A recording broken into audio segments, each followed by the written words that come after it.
6. Good evening. How are you? BBC Radio Manchester. Hello, I am Allan Beswick. This is the Allan Beswick Late Night Phone-In, and if you wish to join us, you can. The number is 0800 218 2255. We're here till 1 o'clock. We'll be back here tomorrow night, at 10 o'clock till 1. And then we're gone again for a week, or for a midweek, and back next Saturday. So we just do Saturday and Sunday, 10 till 1. You can talk about anything, and to all intents and purposes, for as long as it needs, because we've room. We've 3 hours, and so we've room. We can spread our wings and our thoughts as wide as is necessary. It's not a case of give us your point and get off, give us your point and get off, give us your point and get off, as they have in the daytime, because they have to. But we don't have to. We can ease about a bit. So 0800 218 2255. The team tonight, we've got Talent in charge, Marlon taking your calls, Jane doing the buttons, and Beswick, that is I, doing the talking rubbish. And you can join that if you so desire. Quick look at the week, and it's been an interesting one, hasn't it? The Work and Pension Secretary, Mel Stride, says that the over 50s who are short of money should consider delivering takeaways to make ends meet. Interesting thought, but that's just what we need, really, isn't it? Hundreds of 50-pluses screaming about the place on exploding electric bikes with a bloody big sack on their back full of killer foods. Yeah, that's the future for Britain. That's something to aim for. But we're still doing better than Johnny Foreigner abroad. Oxfam, Save the Children and the other non-government organisations claim that the cuts to the UK's foreign aid budget constitute a death sentence for children. Some people, on hearing that, won't own up to thinking, yeah, but they're foreign children. So what's it got to do with us? We should look after our own. Boris Johnson's been told that he can't build a swimming pool at his mansion because the land's got newts. Is he just chuffed? No, he's not. I expected to read about him ranting and raving, but no, not a bit of it. He's a huge fan of newts. Why wouldn't he be? He spent most of his university time as pissed as one. And great news, I mean this, great news, fantastic news. NASA is back in touch with its space probe, Voyager 2. Voyager 2 has been travelling away from Earth since 1977. Yeah, 1977.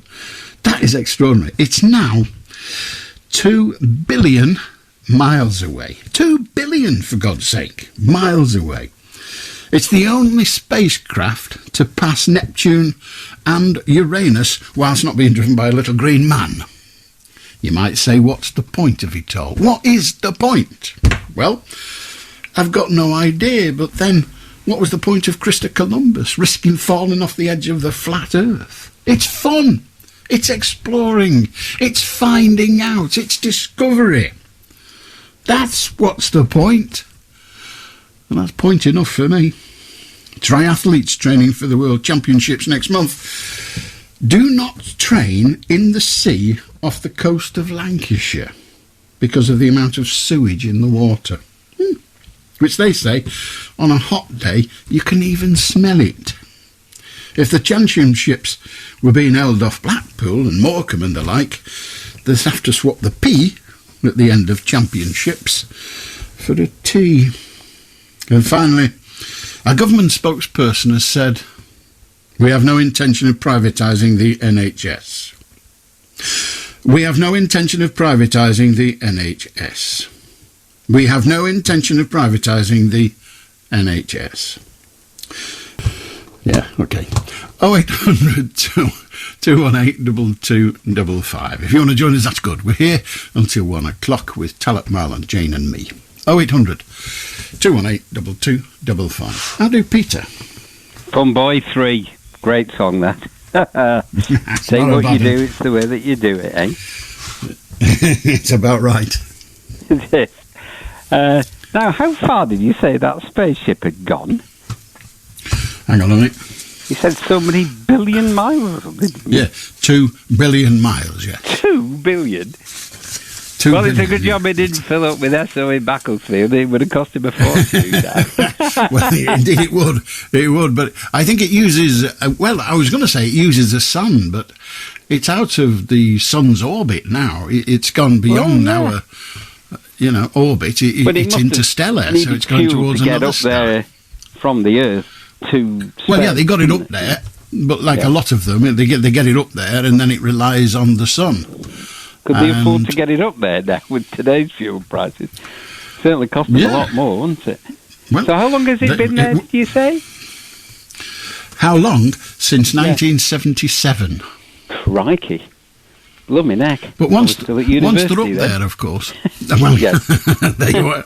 But once they're up there and they're travelling along, the amount of energy they need to keep going is minuscule. Yes, of course. Most of the energy they need. No, none at all. So most of the energy they need is actually for communications back to Earth. So had you started at Red Rose then? Or was that a little bit later? 1977. Yeah, I don't remember where I was in 77.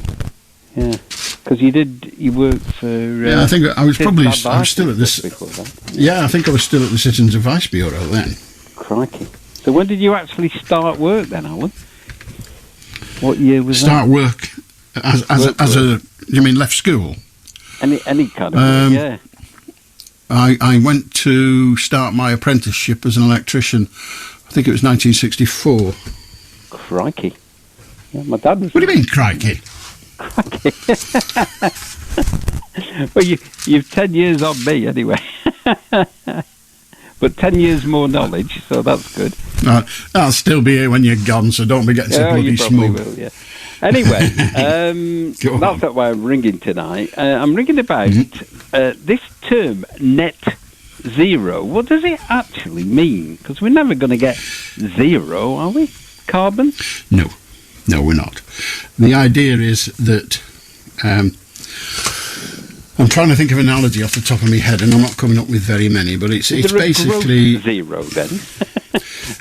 Yeah, you could say that, gross zero. That wouldn't be a bad... gross interest and net interest. What, is that the same with carbon? Well, now you're complicating it. Am I? Right, go on. The gist of it is that we will always have to consume energy. Yeah. Net zero is when our consumption of energy costs us nothing in global warming terms. Now, that might not mean that we don't use any fossil fuels, for example. It might mean that we use fossil fuels, but we do something else that, if you like, recovers some of the stuff we've done. So in the end, if you look at it as a balance sheet, the bottom figure, energy, fossil fuel use used, and carbon captured, as it were, that's what they're talking about at the moment, the figure ends up as near as zero. We used it, we've got the pollution, if you will, but we've not sent it into the atmosphere, and what's more, we have recovered some from the atmosphere and put it underground. So that's why they talk about trading some off by doing some good and things like that. That's partly it, but that's a lot to do with countries who... If you imagine we issue someone, I don't know who, issues the right to pollute to various organisations, and then an organisation that doesn't do much polluting, a country where it's predominantly tribes people, well, they're not going to do much polluting, so they've got some, if you like, right to pollute to sell. So they'll sell it to an airline, because the airline is a heavy polluter. So whilst the airline is contributing to pollution, it's not doing it beyond its right to do it. But it's all very well our country wagging our finger at some of these countries who are probably more polluting than we are now, but at times in the past, with the Industrial Revolution, we were probably polluting a lot more than they were at the time, weren't we? So yeah, you're right. We were up there at the beginning. We started it. We didn't know we were doing it, but you don't know straight away, do you? Well, You just learn as you go. And even now, we don't know what the planet would do anyway, do we, to some degree? Even if we did nothing, you know, a planet develops how it develops anyway, doesn't it? So some of these disasters may have happened anyway. We don't know, do we? Well, but I think we do know that it wouldn't be as warm as it is now if we hadn't, unless we've got to do something, haven't we?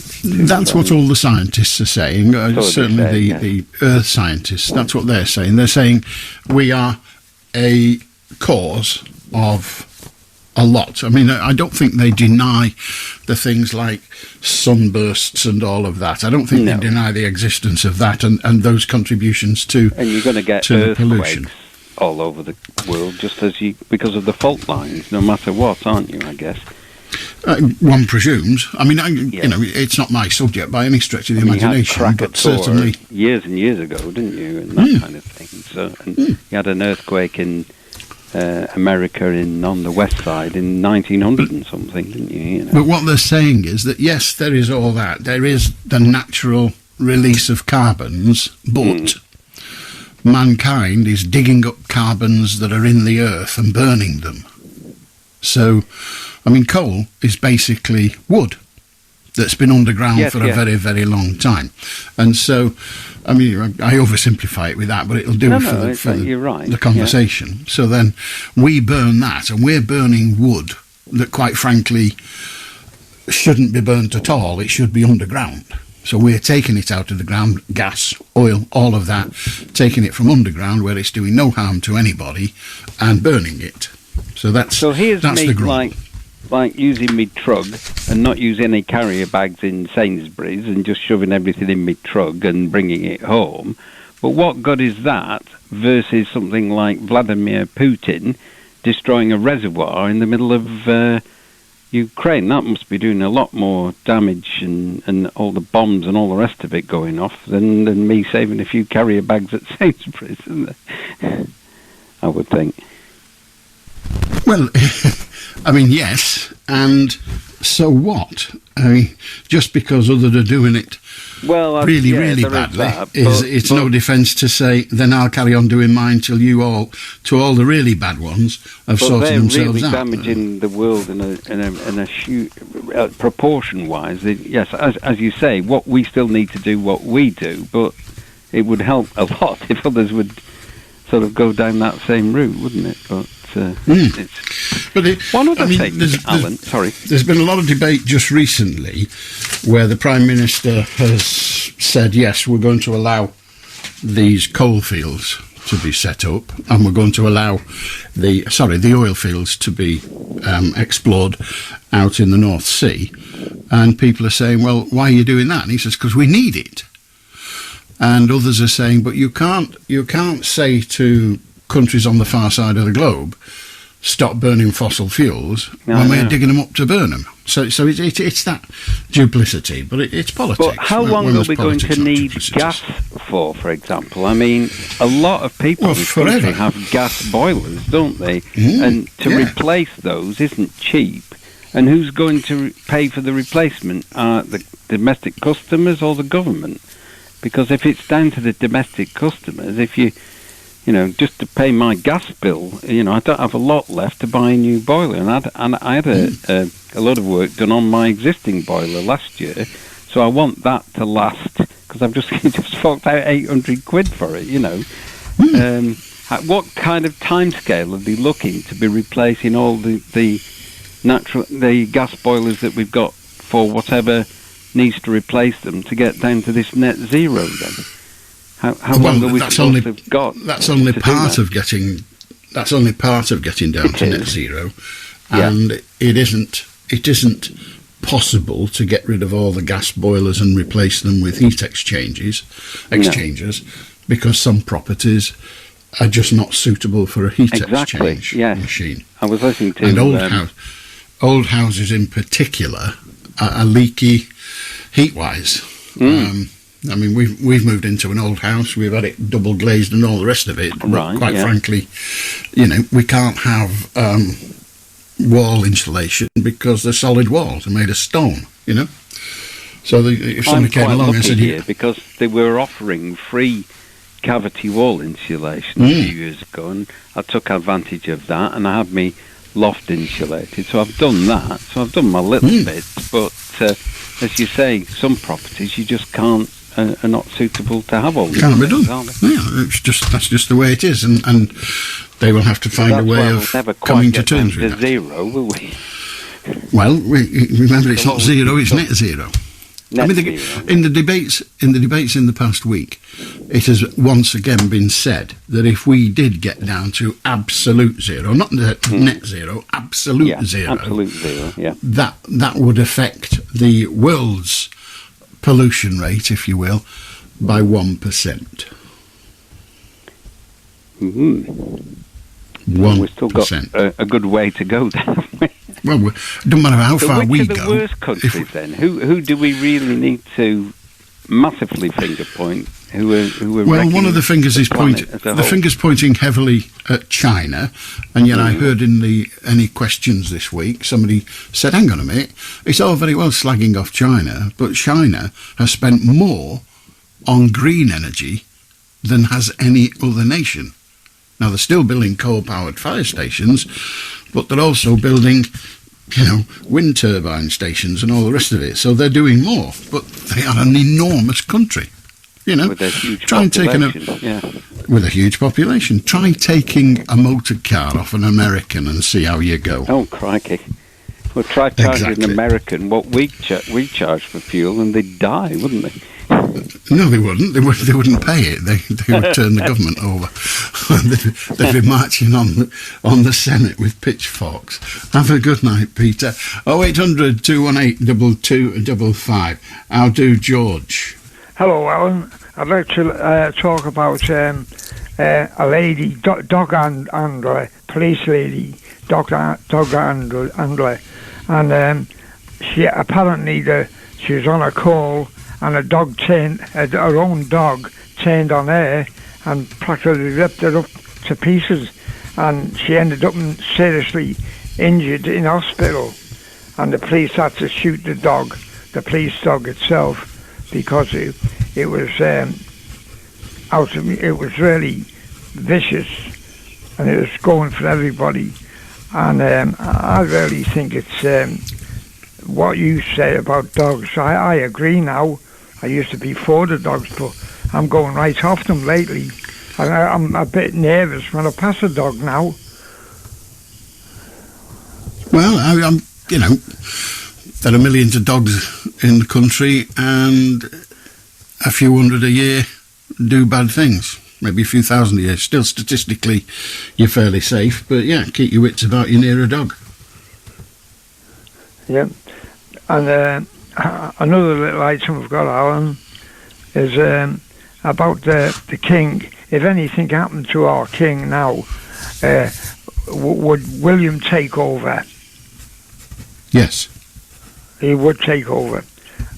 I thought maybe Carmel might take over. No, she can't. She's only Queen Consort. She's not Queen. Her Majesty the Queen became Queen because she was the next in line of the children she was the oldest. He only had 2 children, 2 girls, so it was going to be a girl anyway, but she was the inherited queen, if you like. Yeah, so she became queen. He'd make a good king as well, William. He may. Anyway, that's all I've got, Alan. Okay. Thanks very much. Have a good night. How do, Bob? Good evening. Good evening. You did make a comment just now, like Peter up and said, all scientists believe that CO2 is a problem. Not all scientists, is it? You're correct. It isn't. Yeah. So I thought I said all Earth scientists, not all scientists. All what? Sorry. Earth scientists. You mean climate scientists? Yeah. Yeah. Well, you've got people like Patrick Moore, who's a... Well, he's not a scientist, and he's dead anyway. No, not him. The Canadian one. I don't know the Canadian one. Yeah. Well, he's co-founder of Greenpeace. Right. It's Professor Dr. Patrick Moore. You were talking about China. See, China emits something like 33% of all emissions, something like that. Britain, as you pointed out, is 1%. If you look at the growth in China, it's about 5%. So 5% of the 33 is about 1.5, something like that. So if you switched everything off in Britain, no cars, no planes, nothing, no fridges, washing machines, just sit back, and this time next year, China have absorbed all that. So it's pointless. Worrying about it. It's pointless worrying, because worrying is always pointless. But is it pointless to action? Well, there's two things, aren't they? It will not. It will not change of itself. It will not change dramatically if you like, the Earth's pollution. But if you wish to persuade someone to do something that you are not doing, or indeed that you are doing the opposite of, then your chances of success are minuscule. So if you say, well, we're going to do everything we can, we would like you to do everything you can. Now, yes, China will have to do an awful lot more, but if they do everything they can, and we do everything they can, that would be great. If we say, do everything you can, we're not bothering, because we're not that bad. You're really, really bad, so get yourself sorted. They're less likely to listen. I don't think they'll listen anyway. The argument. They are listening. They are listening. I mean, they are in China. As I said earlier, they're doing a lot more because proportionately, they've got more to do. But many of the stations, the generating units they're building at the moment, are actually green, as we would describe them. So they are doing a lot. Yeah. The question then, which is impossible. Go on. The question then, which is impossible to answer, is would they be doing that if we hadn't done what we said we're doing? I don't know is the answer. We never know. But their population is 1.2 billion. They reckon they've lifted 600 million, which is 10 times our population, out of poverty by giving them electricity. So they're not going to say, look what Britain are doing. I don't think we'll stop building power stations. We'll just do what Britain's doing. Yes, you're quite right that they have got a lot of green energy, but when there's I don't know how many times more population than we've got, 20 times more, is it? So you expect them to do more on the green side. But as some small number of scientists point out, they're ignoring the benefits of carbon dioxide in the atmosphere. Because with more carbon dioxide, you get more trees, more greenery, better crops, more everything's greener, is going to grow better, and needs less water. Well, I mean, that's why horticulture... the great problem is that you will never get, and there never has been, as far as I'm aware, universal agreement in science, because scientists, they deal in facts, and the future isn't a fact. No, it isn't, no. And then you've got the likes of the ex-editor of The New Scientist. He said, it really annoys me, he said, when people talk about CO2 as a pollutant. It's not a pollutant, it's the food of plant life. Everybody needs CO2. They used to say to people, you're stupid talking to your plants. Well, the point of that's not going to make them grow. Actually, it's true, isn't it? Because what you're breathing out on them. Yes, you are indeed. Blowing on them will help them a little bit because you're giving them the food of life. And they put it into greenhouses, don't they? They buy bottled CO2, pump it into greenhouses, makes the tomatoes and everything else grow quicker. One point they've been talking about heat pumps, which sounds good. I mean, they're not a new idea, but you put 1 unit of electricity in, you get 3 out. But there again, you've got to look at, that's going to be electricity, not gas. Gas is a third of the cost of the electricity, so you're not going to benefit financially by doing it. You might benefit in other ways, but you're not going to benefit on the pounds side of it, because 1 unit of electricity is already 3 times the cost of gas. You get 3 times out, so there's no benefit there financially, because unless electricity comes down in cost, which it never has, always been a lot dearer than gas. I don't know what the rates are at the minute, to be honest. I'm prepared to take your 3-in-1 figure. About 29 pence for electricity, kilowatts, and 7 pence for gas. So that's a bit more than 3 times. But But the heat pumps, they say that you put one in, you get 3 out, because it depends on the outside temperature. But so purely from a financial point of view, there might be other benefits. The ordinary consumer is not going to get any benefit from that. Well, it's like double glazing. When they first started selling double glazing, they said it will pay for itself in X. It was a lie. It was. It was a filthy lie. But then they had double glazing to sell. One of the fears I have is if the government suddenly starts saying, right, we're going to give this many free heat pumps every year, like they did with the photoelectric cells on your roof. And they said it'll be free for all sorts of people. And suddenly there are 10,000 companies doing it. A bag of crooks. And as soon as the government said, no, we're not paying that anymore, they all disappeared. And if they do it with heat pumps, the same happen. It did it with loft insulation. It's, if you say we're going to give you free money, then the criminals say, right, we'll have our share. And COVID is the best example of that there's ever been. They started off giving you what they call the end tariff, I think they call it, 42 pence a kilowatt, which is great, because at the time you were paying about 8 pence a kilowatt. So you were selling it back to the grid, making a big profit. The government thought, hang on, we can't afford this. Did you hear what they were doing in Spain a few years ago? They were using solar panels at night, because they were getting so much back from the government on the subsidies. They were actually first shining lights on them. I mean, there is always somebody, Bob, who will take advantage of a government plan. There always has been, there always will be. Whether that means we shouldn't have such plans is another story altogether. But yeah, it's like when the EU years ago started saying they would give X amount of money per sheep to farmers.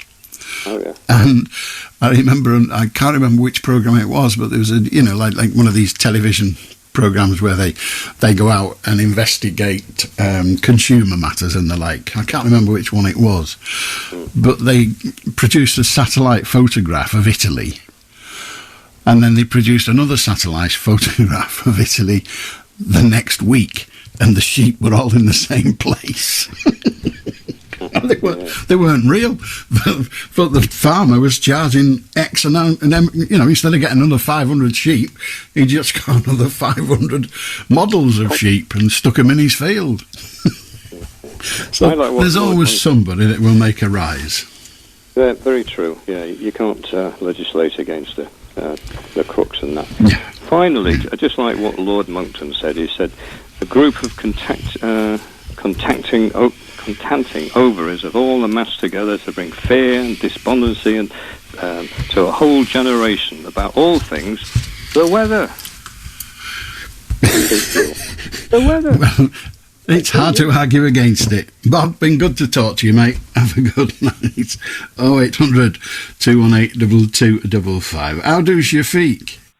I'm okay, Alon. Tomorrow Sunday, very good day, my friend. Sunday, I will go church, read Bible or New Statement. Tomorrow, my dad birthday tomorrow, 6 August tomorrow.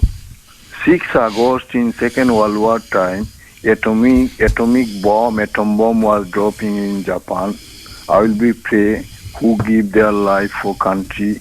I pray for them. And actually, I tell you one thing, my friend, why we need to war in this world. In 2002, I proved it. God knew hour, God knew second, God knew minute, God knew war monument. When 2002 I arriving in my mother country in Bangladesh, straight from airport to, I straight going to National War Monument in Dhaka, capital Sabah. And second to second, time to time, God not stop. He starting his thunder, lightning, cyclone, everything. I survive. Everyone running. And I pray for who give their life for motherland. 3 million people die in 1971 for their mother country, motherland, for their motherland, Bangladesh. And Putin knew that, Russia knew that, whole world knew that. We win that war.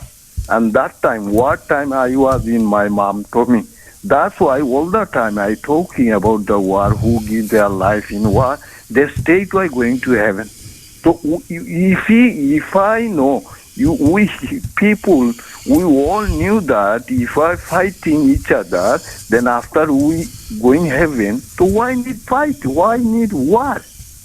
And 2002, 1st July, special day, my friend. Even you will be happy when you read this one-page paper.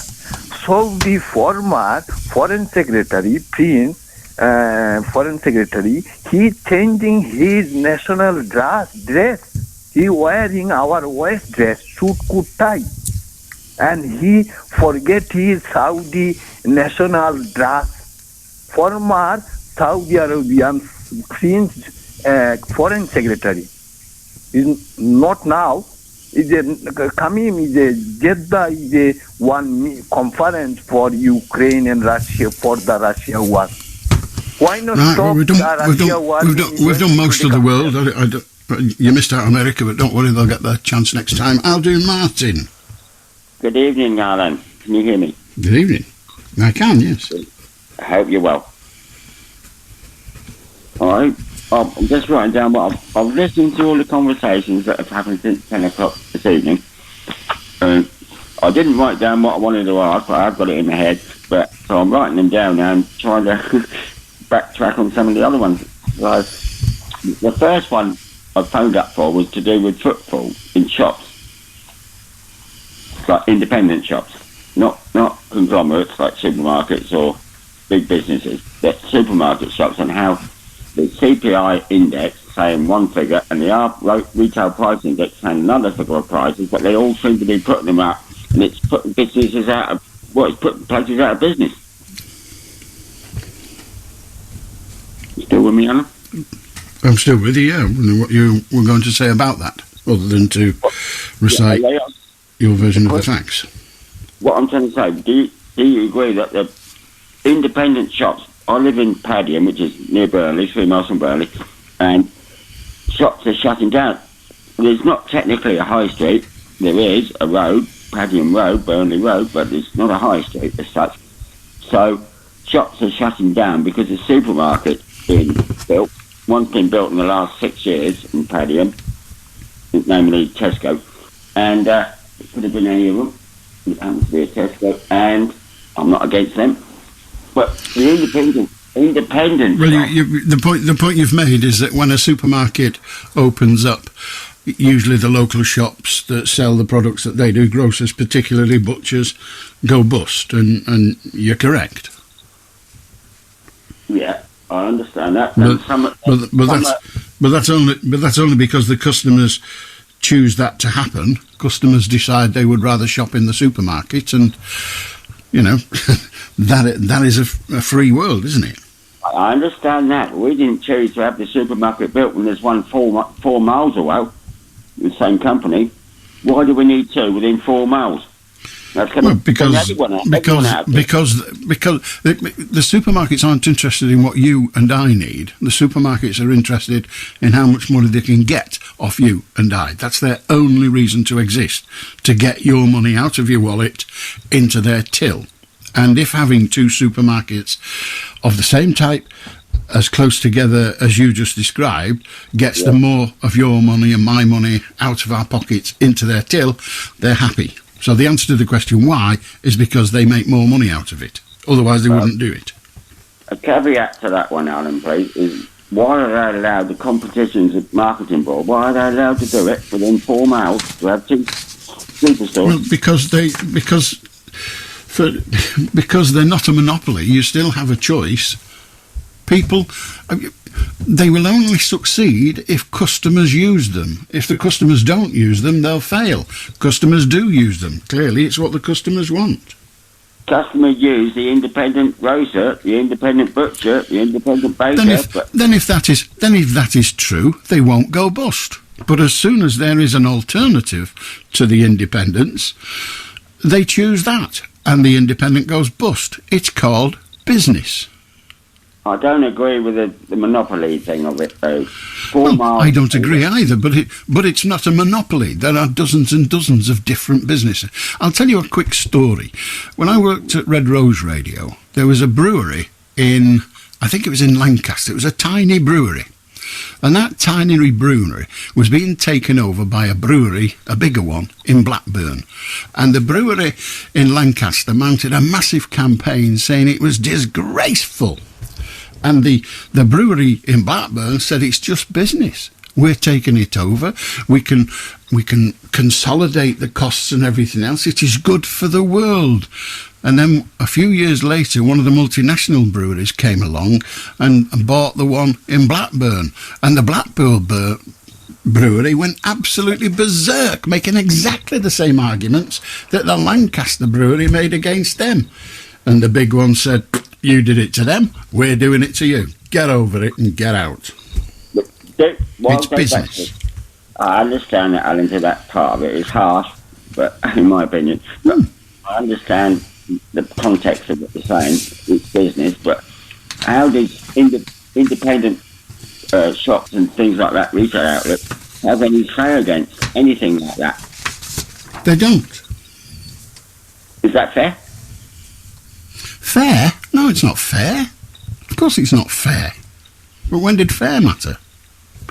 Well, it's business. There's no fair. Well, it's a cutthroat business, yeah? Yeah. In my opinion. Yes, they all are. Listen, if that independent business could charge you, and no competition anywhere, could charge you more for the goods, they would. Because they want your money. They don't want anything else. They're not interested in anything else.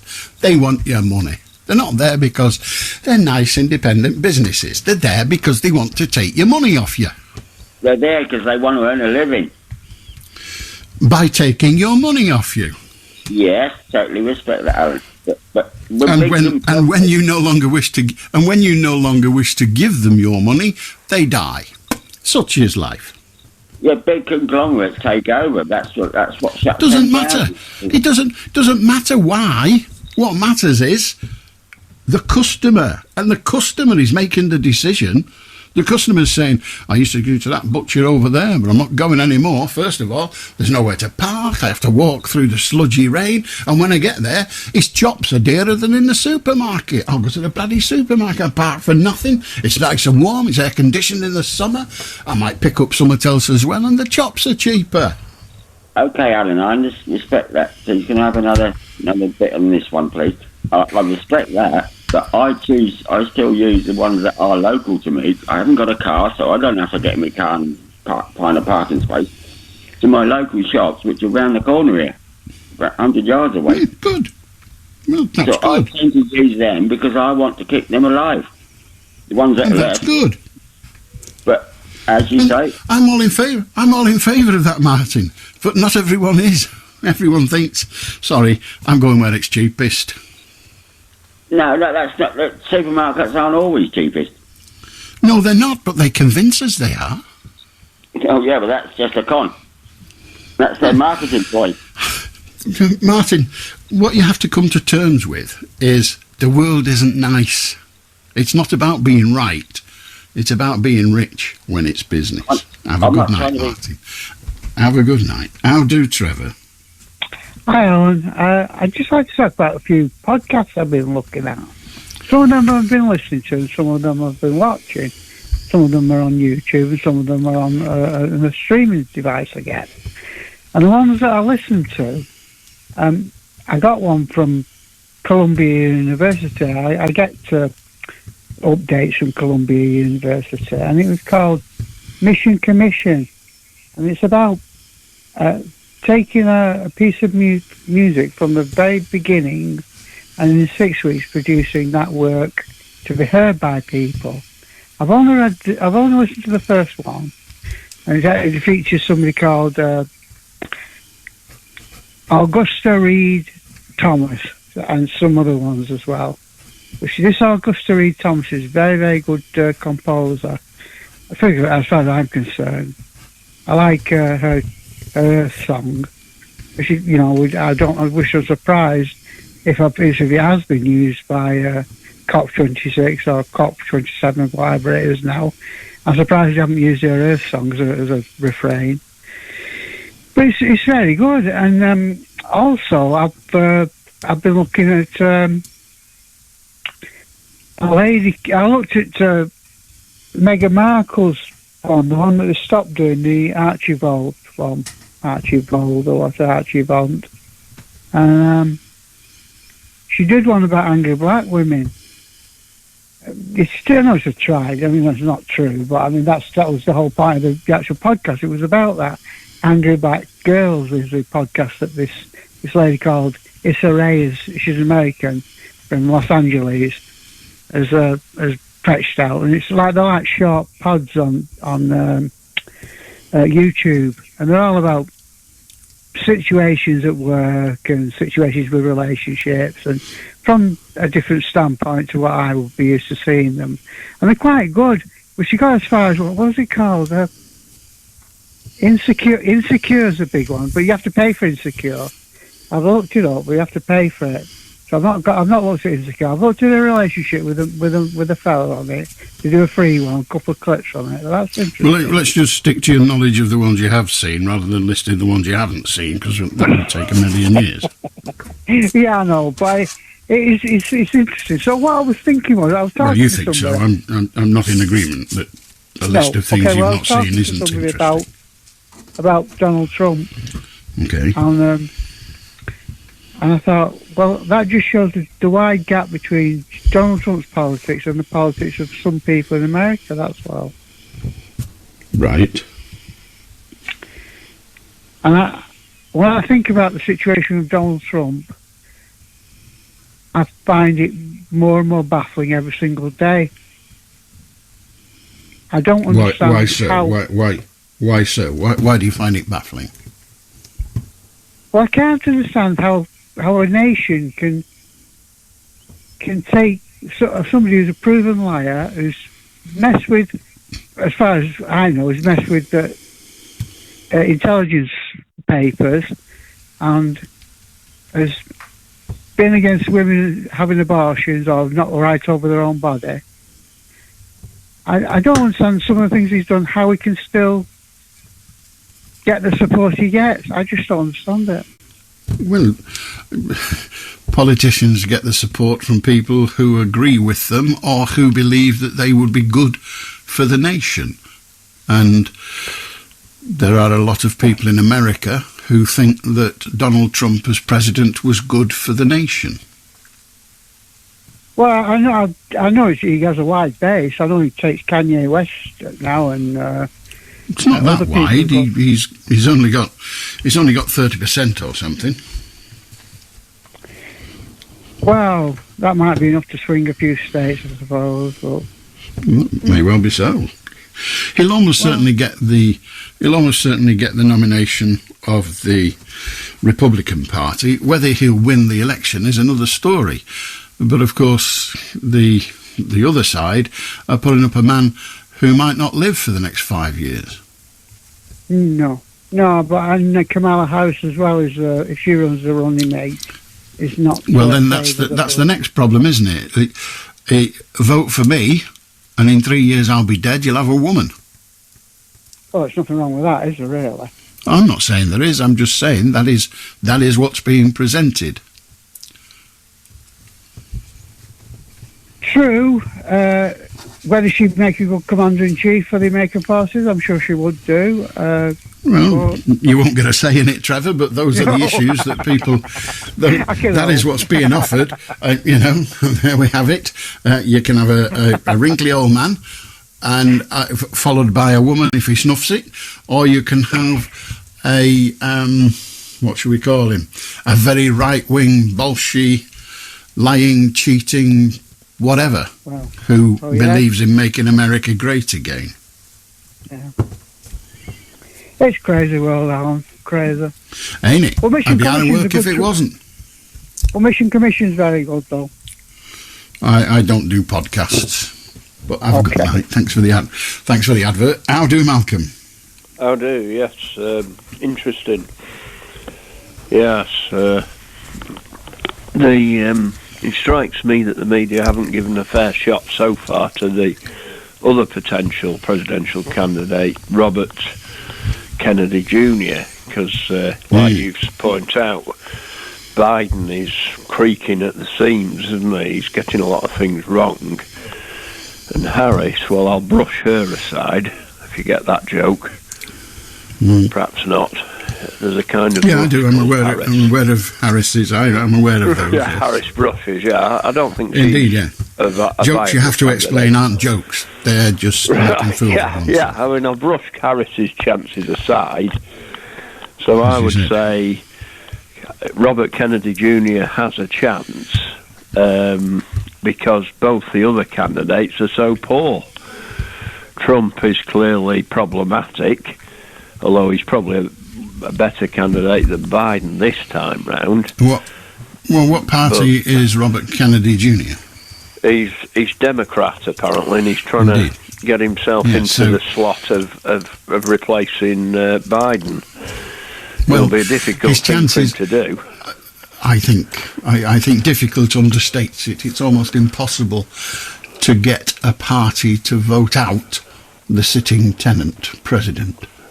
Yeah, except in the case of someone who is as dysfunctional as... Well, when you say except, we have to look at history and point out where it happened. Well, yes. I'm not an expert on the history of American presidential candidates, but it probably neither am I, but happened. I think I'm not aware of it ever happening that the sitting president was voted out by his... Because he's only ever been there. Party, you might be right there. Before the election. But equally, we're not aware of the case where a president he is the oldest pres, isn't he? I'm not saying merely because he's old that makes him a bad pres, but he has messed up in so many different ways, it's unbelievable. I mean, his Ukraine policy is now in total disarray because of, obviously, the Ukrainians are losing, although this hasn't been properly admitted in the Western media yet. The guy... Well, we always know from you, Malcolm, that you always know better than the whole of the Western media, and I'm quite proud that you sometimes deign to talk to me with all your international knowledge, that the best you can do is sit on your arse in the dark hours of Saturday night and talk crap, but do carry on. Well, I'm saying that my assessment is that Zelensky's run away from the election in Ukraine, and this is according to the run US away from? media. Isn't he a bit busy with a war at the minute? I mean, how many democratic countries have an election during a war? Can you name one? The United States did during the Civil War, which was a far more serious war. A rather special case, and was over 100 years ago. Yeah, but generally, most democracies have elections at regular periods. Zelensky's run away from parliamentary elections The United Kingdom didn't. So are we a rogue nation? That was with the support of the opposition. I don't believe the opposition have given any support. Yeah, sorry. Are there many people in Ukraine at the moment, with your vast international knowledge, are there many people in Ukraine at the moment say, come on, let's have an election? Yes, I'm sure there are. They'd love to vote. No, you're sure there are. So when you say you're sure they are, so when you said you're sure they are, what you mean is you don't know. I'm 100% sure there are plenty of people who would like Zelensky to be When you say 100% sure, do you know, or is that your very, very certain guess? That is my belief, and my belief is based on knowledge. I am 100% sure. And what is the from whence comes that knowledge? Are you telling me that you are aware? Understanding of politics, which no, never is mind understand. Listen, your own. Listen to the my understanding is relevant. I get paid to listen to you. My question is this: are you aware of? Not do you think? Are you sure? Are you convinced? Do you believe? Are you aware of anybody in Ukraine demanding an election? Yes or no? Yes, I'm sure there are. 100%. Oh, you're back to I'm sure. Do have a good night. Go away. I am sure isn't I know. Malcolm, go and guess somewhere else. 0800 218 2255. I did Chris. Good night, Al. How does Very yourself? well, thank you. Fine. I was just going to say, you know, Martin, who was on before, talking about supermarkets, and also what you mentioned at the start of your show about the demise of the NHS. I've rang in about this before. You're not in favour of a planned economy, but the problems that Martin was talking about. Just a second. When you say I'm not in favour, how do you know what my view is? Because you've told me. No, whenever I've mentioned the planned economy, you've argued against it. That's my job, to argue against. Okay. Well, I'm going to put forward the point that I believe in of why a planned economy will help the likes of traders and the health service, and feel free to carry on doing your job. Thank you. The health service, it was actually based on the Soviet Union's system of public health, and that only came about by having a planned economy. And in 1953, when they brought in prescription charges and charges for dental surgery, that money was used to fight the Korean War, which was basically a war against a war of capitalism against socialism in Korea. And Nye Bevan, who founded the health service, left the Labour Party over that. And since then, there have been increasing amounts of privatisation or monetarisation of public health. And the only way to get that back, I believe, is to have a planned economy. And how would that work? How does a planned economy work? A central government uses the workforce it has, i.e. the people of the country, keep them healthy, keep us healthy. No, that's an objective. How does a planned economy work? What do you mean by a planned economy? Any kind of work is not used to make profit. If it creates wealth, it goes back into the industry it came from, or it will be sent to another industry.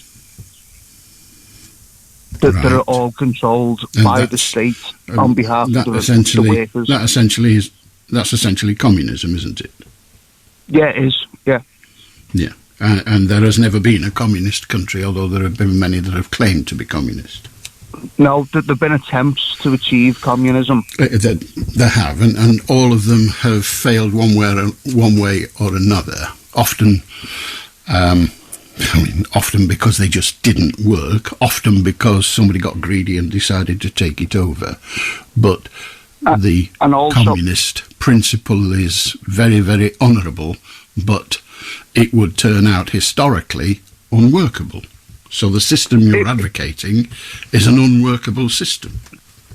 I wouldn't agree with that. I don't agree with that. So when we said it's communism, and you agreed that communism, every time it's been tried, hasn't quite worked, are there a set of human... Go on. Sorry, I was going to say the reason why communism has never been achieved in any of the communist countries is because we live in a capitalist world. So you think we should have a... So you think we should what? In order to get communism not in the capitalist world, the whole world will have to become communist. Is that what you're saying? Well, yeah. And we need to cooperate. If we become a socialist economy... Fine, but if we have a whole world that is communist, you said that your system, you call it whatever you call it, I call it communism, and we agreed there similarly. So there would have to be a world central government that took in the resources. I didn't say that. There will be a world of...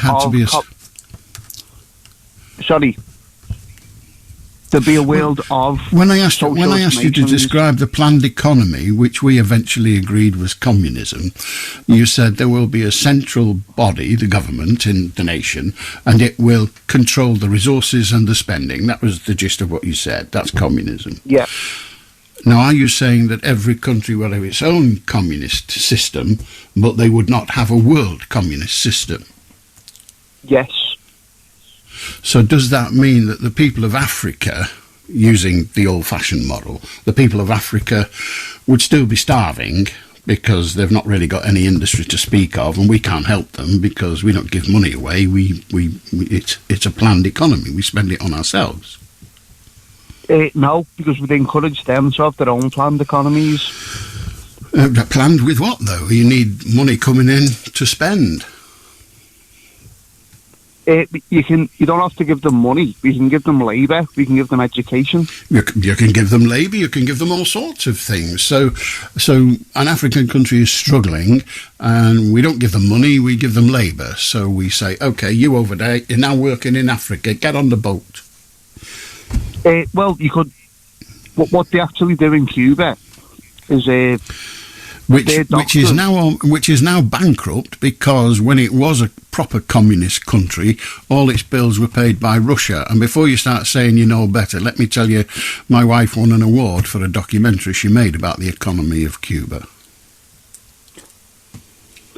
That aside, the Cuban doctors, as part of their training, which was completely paid for by the state, involved going to other South American countries. It wasn't paid for by the state. It was paid for by the Soviet Union. Okay, what's your wife's documentary called? I'll read it. It was actually a radio program, so it was a radio program. I don't know whether you can. It was okay. It was as depends on how you look at it. It was as the Soviet Union was starting to break up, and the idea was that when the Soviet Union did break up, how would Cuba survive, because all its bills were paid by the Soviet Union. Cuba still exists now. It does still exist, you're right. And guess what? The Soviet Union, the communist attempt, went bust, and Cuba went capital. But it hasn't gone capitalist. It's liberalised. It's liberalised its constitution. It has liberalised by allowing a capitalist entity in the system. Yeah, it allows some private property now. Yes, so it's not communist anymore. Never mind, Chris. All your examples are really, really good. None of them work with your argument, but never mind. They don't work Simon. because... Simon, Chris, they don't work because human beings are not all called Chris. How do, Simon? How do, Alan? I was listening to Radio Forward, Sirius Matthews. It was about Johnny Cash, and funny, they were great, so I thought I'd ring about. I went 10 days ago in Blackpool, innit? Johnny Cash. It was great, but I was a bit drunk and I might have misheard something. But I thought you said Johnny Cash. I thought you said Johnny Cash. Did you say Johnny Cash on? Johnny Cash. The folk singer. The Man in Black. The Man in Black, yeah. And he was at Blackpool? Because that's quite a trick. He's dead. Yeah. He was an impersonator, I mean, yeah. Oh, right. Right. Okay. And he was very good, but I'm sure, and I was a bit drunk, so I might have imagined this, but I'm sure he said in one or two of his introductions that Johnny sang this once or twice, I think. So, well, I got a bit missed, so I shouted out in another introduction, sing Austin Prison, that's my favourite. And I might have misheard this one, because I was a bit drunk. I don't know that one. Well, he's good, and he's known as the longest-standing Johnny Cash impersonator. Did Johnny Cash do a song about being in Austin Prison? Well, I believe it was called that, yeah. He did Folsom City Blues, Folsom Prison Blues. Folsom City Blues. It started off... but he did Folsom... He started off... He did a song about Folsom Prison. He did a song about San Quentin. I'm not aware of one about Austin Prison. The words are... there's a warrant out for me all over the country. Yeah, he did sing that, because I had the LP, yeah. And... Well, he said he did. There's a warrant out for me. There's a warrant out for me all over the country. What's that? I don't know. You're telling me. And does that mention Austin Prison in that? I believe it does. I believe it. You believe it does? You don't know. Yeah. No, so you shouted, sing. So you shouted, sing the one about Austin Prison, and he said, I don't know it. Yeah, well, I mean, if I'd got the words wrong, you're right. He can't sing a song that. But I believe it was called that one. What was it called? What was the song called? As far as I know, Austin Prison. Right. Well, I'm not aware of it. Oh, there we are. Austin Prison, Johnny Cash. There you are. You're right. Ah, well, you see, one all there. And I'm wondering, they played a bit of on this Charismatic show about I shot a man in Rio when he was at the prison, and the psychopathic prison went, hooray! But, these days, they want to cancel everything. And, well, if they get counselling Johnny Cash, he'll be singing something like Here We Go, Lou Lou or something, and it just won't be as good, that's all. A good concert, though. Right. And I was drunk as well. I can hear anything. Which probably improved it somewhat. Yeah, did we have a good? We all got standing up for what do they call that song? I know you don't know. I forgot it now. But we all stood the up song I shot a man in Rio just to watch him die. Yeah, and but the thing about that was it wasn't incendiary because. Since that song was written, it was. It wasn't that song Folsom City. Wasn't that Folsom Prison Blues? I shot a man in Rio. I believe that was Folsom. I think it was. Yeah. Okay. Yeah. It's a good little song, but they'll be cancelling that, you see, because nobody's ever been shot in Rio since that song was done. So that proves that it didn't. I think somebody's been... I mean, this is America. There are very few places in America where somebody hasn't been shot in the past 10 years. Well, apparently there's a place called Rio, that place that he mentioned, in Folsom City Blues. And since the song was done, nobody's been shot, because that's what they said on this Charismatic programme. Right. So nobody's been shot at all. Well, it's a shame he didn't do a song about all the cities, and then he would have solved America's gun problem. No, I shot a man in New York, nobody's been shot there. I shot a man in Washington, nobody's been shot there. I shot a man in... Yeah, well, everybody has a gun. My sister lives over, I'm sure she'll have a gun, and my other sister used to live there, and I bet... And I know You're sure she'll have a gun? Have you not asked her? You said she'll sure. Yeah, my other sister did have one, and I've just got a letter from her, and I think she'll have a gun, yeah. Let me just stop you. Let me go back to the beginning of that sentence. My sister in America, I'm sure she'll have a gun. Yeah. So you don't know whether... No, I know. I understand the words. Did have one, yeah. No, yeah. Oh, dear God, stop talking for a few moments. You said, my sister lives in America, I'm sure she has a gun. That particular sister, do you know whether she has a gun or not? Not at the moment, no. She did write me a letter by Simon. No, I've got an answer. No, I'm happy with the answer. You don't know. I'm happy with that. I was just surprised that you don't know whether your sister in America, one of them, has a gun or not. Yeah, she doesn't write. I got a letter last week, a birthday card for last year, and she said... She doesn't write, you got a letter last week. How did you get that if she doesn't write? Because she decided to write for once, she's a bit lackadaisical. Oh, so she does write. Oh, okay. So she doesn't write but sends letters. Right, she does write. So we've gone from doesn't write to does write.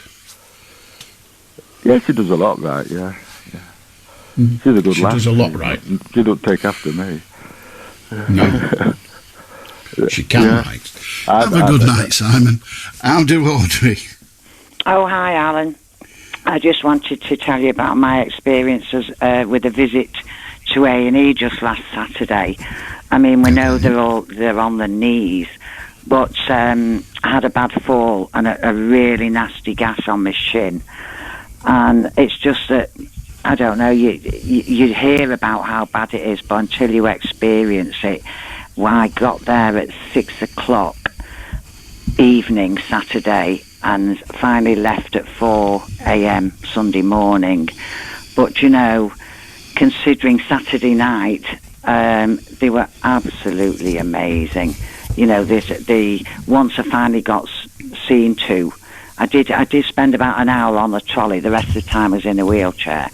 But when I finally got through to triage, it was X-ray, tetanus, bloods taken, anaesthetic injections, dressed, left with antibiotics. Sunday afternoon, district nurse came to dress it again because it was just a temporary. And it's just worrying about, you know, what is going to happen to the NHS? How are they going to survive? This was Salford Royal, by the way. Let us hope it does. Well done them.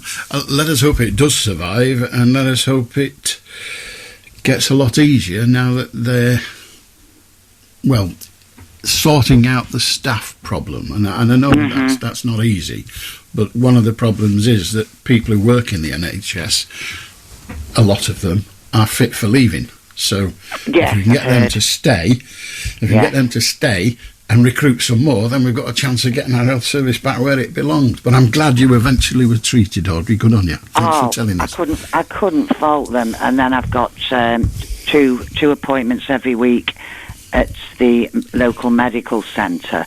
But I mean, the first doctor I saw, 12-hour shifts, you know, and they're all so fantastic and happy and cheerful, and I just don't know how they do it. I really don't. They're absolutely amazing. Yeah, I don't know how to do it either, Audrey. They're better people than I'll ever be. I know. Audrey, lovely to hear from you. Good on you. We're going to talk to Mike, we're going to talk to Glenn, we're going to talk to Arthur, we're going to talk to you on 0800 218 2255. But first, we're going to listen to Bill Withers singing about August 2023.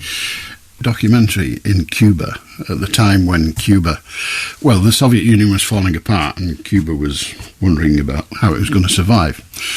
And it's quite interesting because when you do a thing like that, you need people, they're called stringers. You need people who know the area, because otherwise we wouldn't, where's that? You know. And their stringer was Bob Geldof's sister, who was living in Cuba at the time as a journalist. How do Mike? Yeah, that is extremely interesting. On the point of Mr. Billy Withers, there don't exactly seem to be very erudite or very plentiful lyrics to his songs, do there, Alan?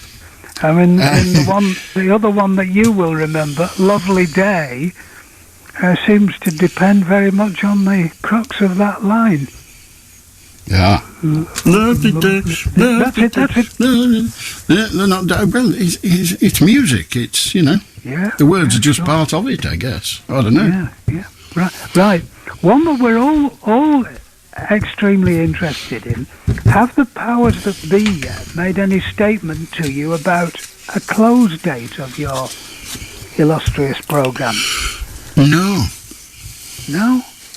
You'd have thought, with the threat being the end of August, that they'd have made a statement by now, wouldn't you? Sorry. You would think.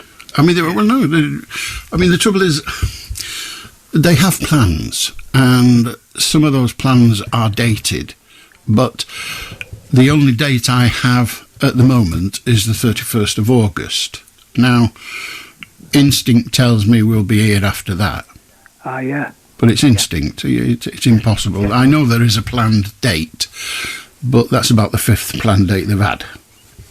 Beyond that date, would the BBC at local station level, that is to say, the powers that be of Manchester, Merseyside and Lancashire, have the right to opt out for whatever the Saturday evening entertainment was going to be on all other stations? We want to continue Mr. Beswick. I suspect no, because of course they wouldn't be able to do it even if they had the power, because they wouldn't have the money, because the budget would not be there. No, I take your point. Yes, it must be.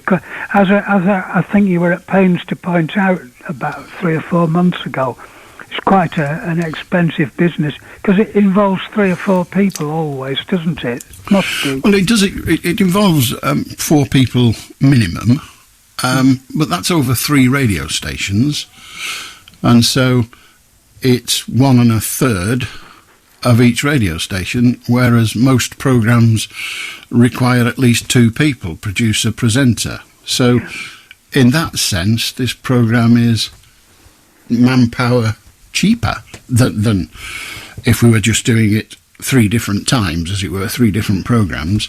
One of the savings to be reinvested in a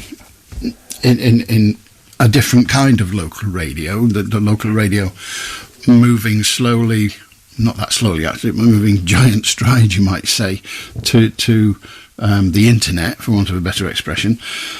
The savings that they're going to make by having one programme throughout the country between 10 and 1, 7 nights a week, the savings they're going to make there will go into developing the digital entity, if you like, the internet entity, sound, BBC Sounds and all that caper, and a slightly different style. And, you know, you've got to go where the audience takes you. I take it that this will be a sort of magazine programme. I have no idea. Well, okay, fair enough. I mean, I'm not a party to it. I couldn't. Do you know? I don't know. When I'm sitting here waiting to start the programme, I can only listen to one of the stations, and obviously because this programme comes out via Salford, the one I hear is Manchester. I have no idea what's on or what is happening. I know what the programmes are, but I've no idea what's happening on the other 2 stations. I'm in Manchester. Well, I'm not, but so I just get the audio from Manchester. My next topic, on the point of Voyager 2, I hope you don't think I'm nitpicking here particularly, but it is actually 12 billion miles distant from us now, not 2. Is it? What did I say? I said 2. Yeah. 12. Yes, it is. It is 12. 2. It's just round the bloody corner in space. Yeah. Yes, you're right. What is the oh, thank goodness. What is the first... what are your... One of the things that struck me about it, it's gone out of the sun's power, if you like. Yeah. How is it able to send messages or any form of signal back to us? Because its battery would presumably expire. Well, its battery will be fully charged by the sun. Yeah. How it gets, and presumably now that it's out, because I don't think it's a case. You're asking me questions that I don't know the answer to, but I don't think it's the case of they are now outside our solar system, but they've gone into another one. So that presumably has a sun. Yep. So it has the ability to take its energy, if you like, from wherever it can get it, because it's the same. It's not like there we are. I'm just telling you now. It's in the constellation Parvo. I have no idea what that means. Wow. And presumably it gets its energy from that constellation, because that will have a sun producing the same energy that our sun produces, and so it'll take its energy from there, I presume.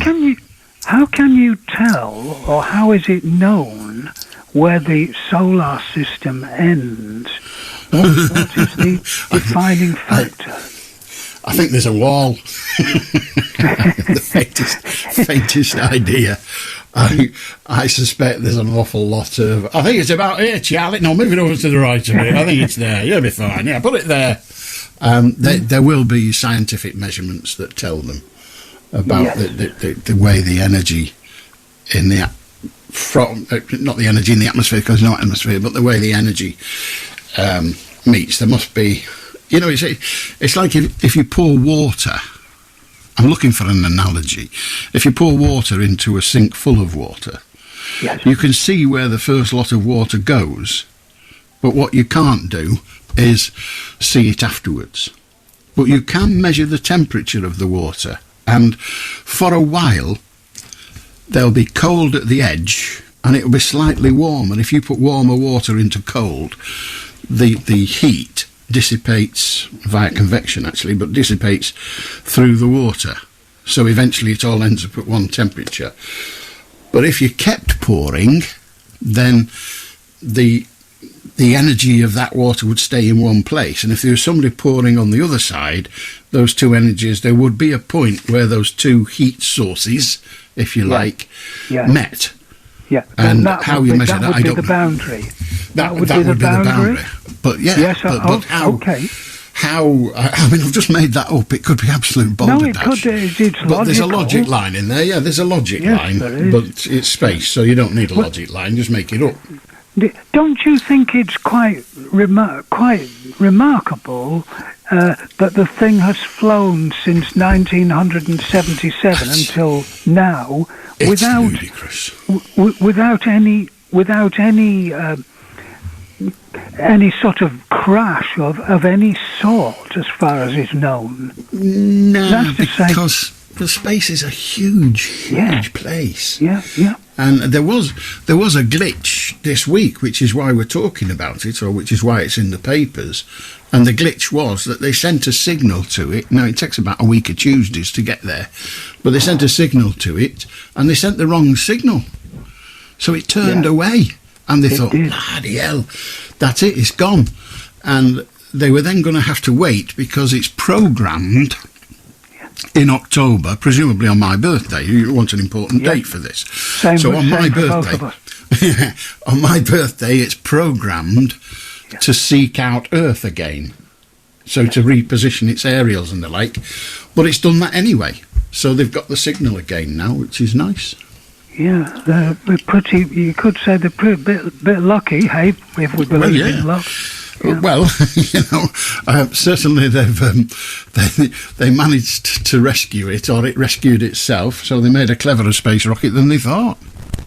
Yes, it takes us to a slightly different realm. There's no one else out there, is there? There's nothing else. I wouldn't say no to that. No. Well, we have no knowledge of it. However, we have odds.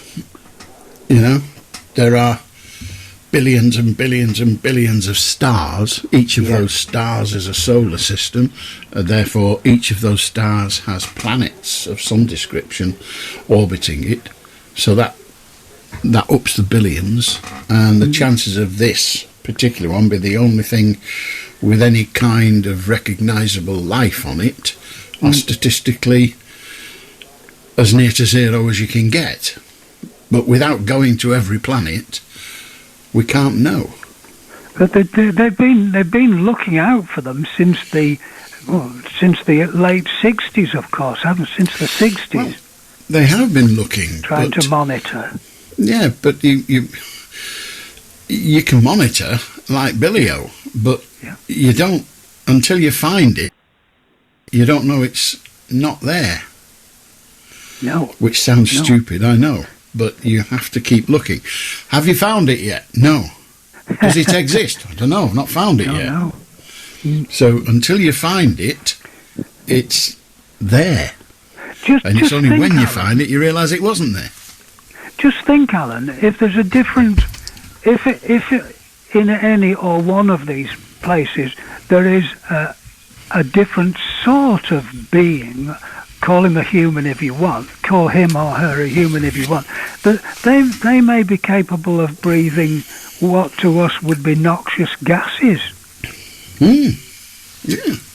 Well, the life system may be different. If all they found was a fungus, then who's to say that fungus won't, in 1 billion years' time, 100 million years' time, turn into, I don't know, a creature, and then a biped, and then a human? Who's to say? Apparently, there was a time when Earth had no human life upon it.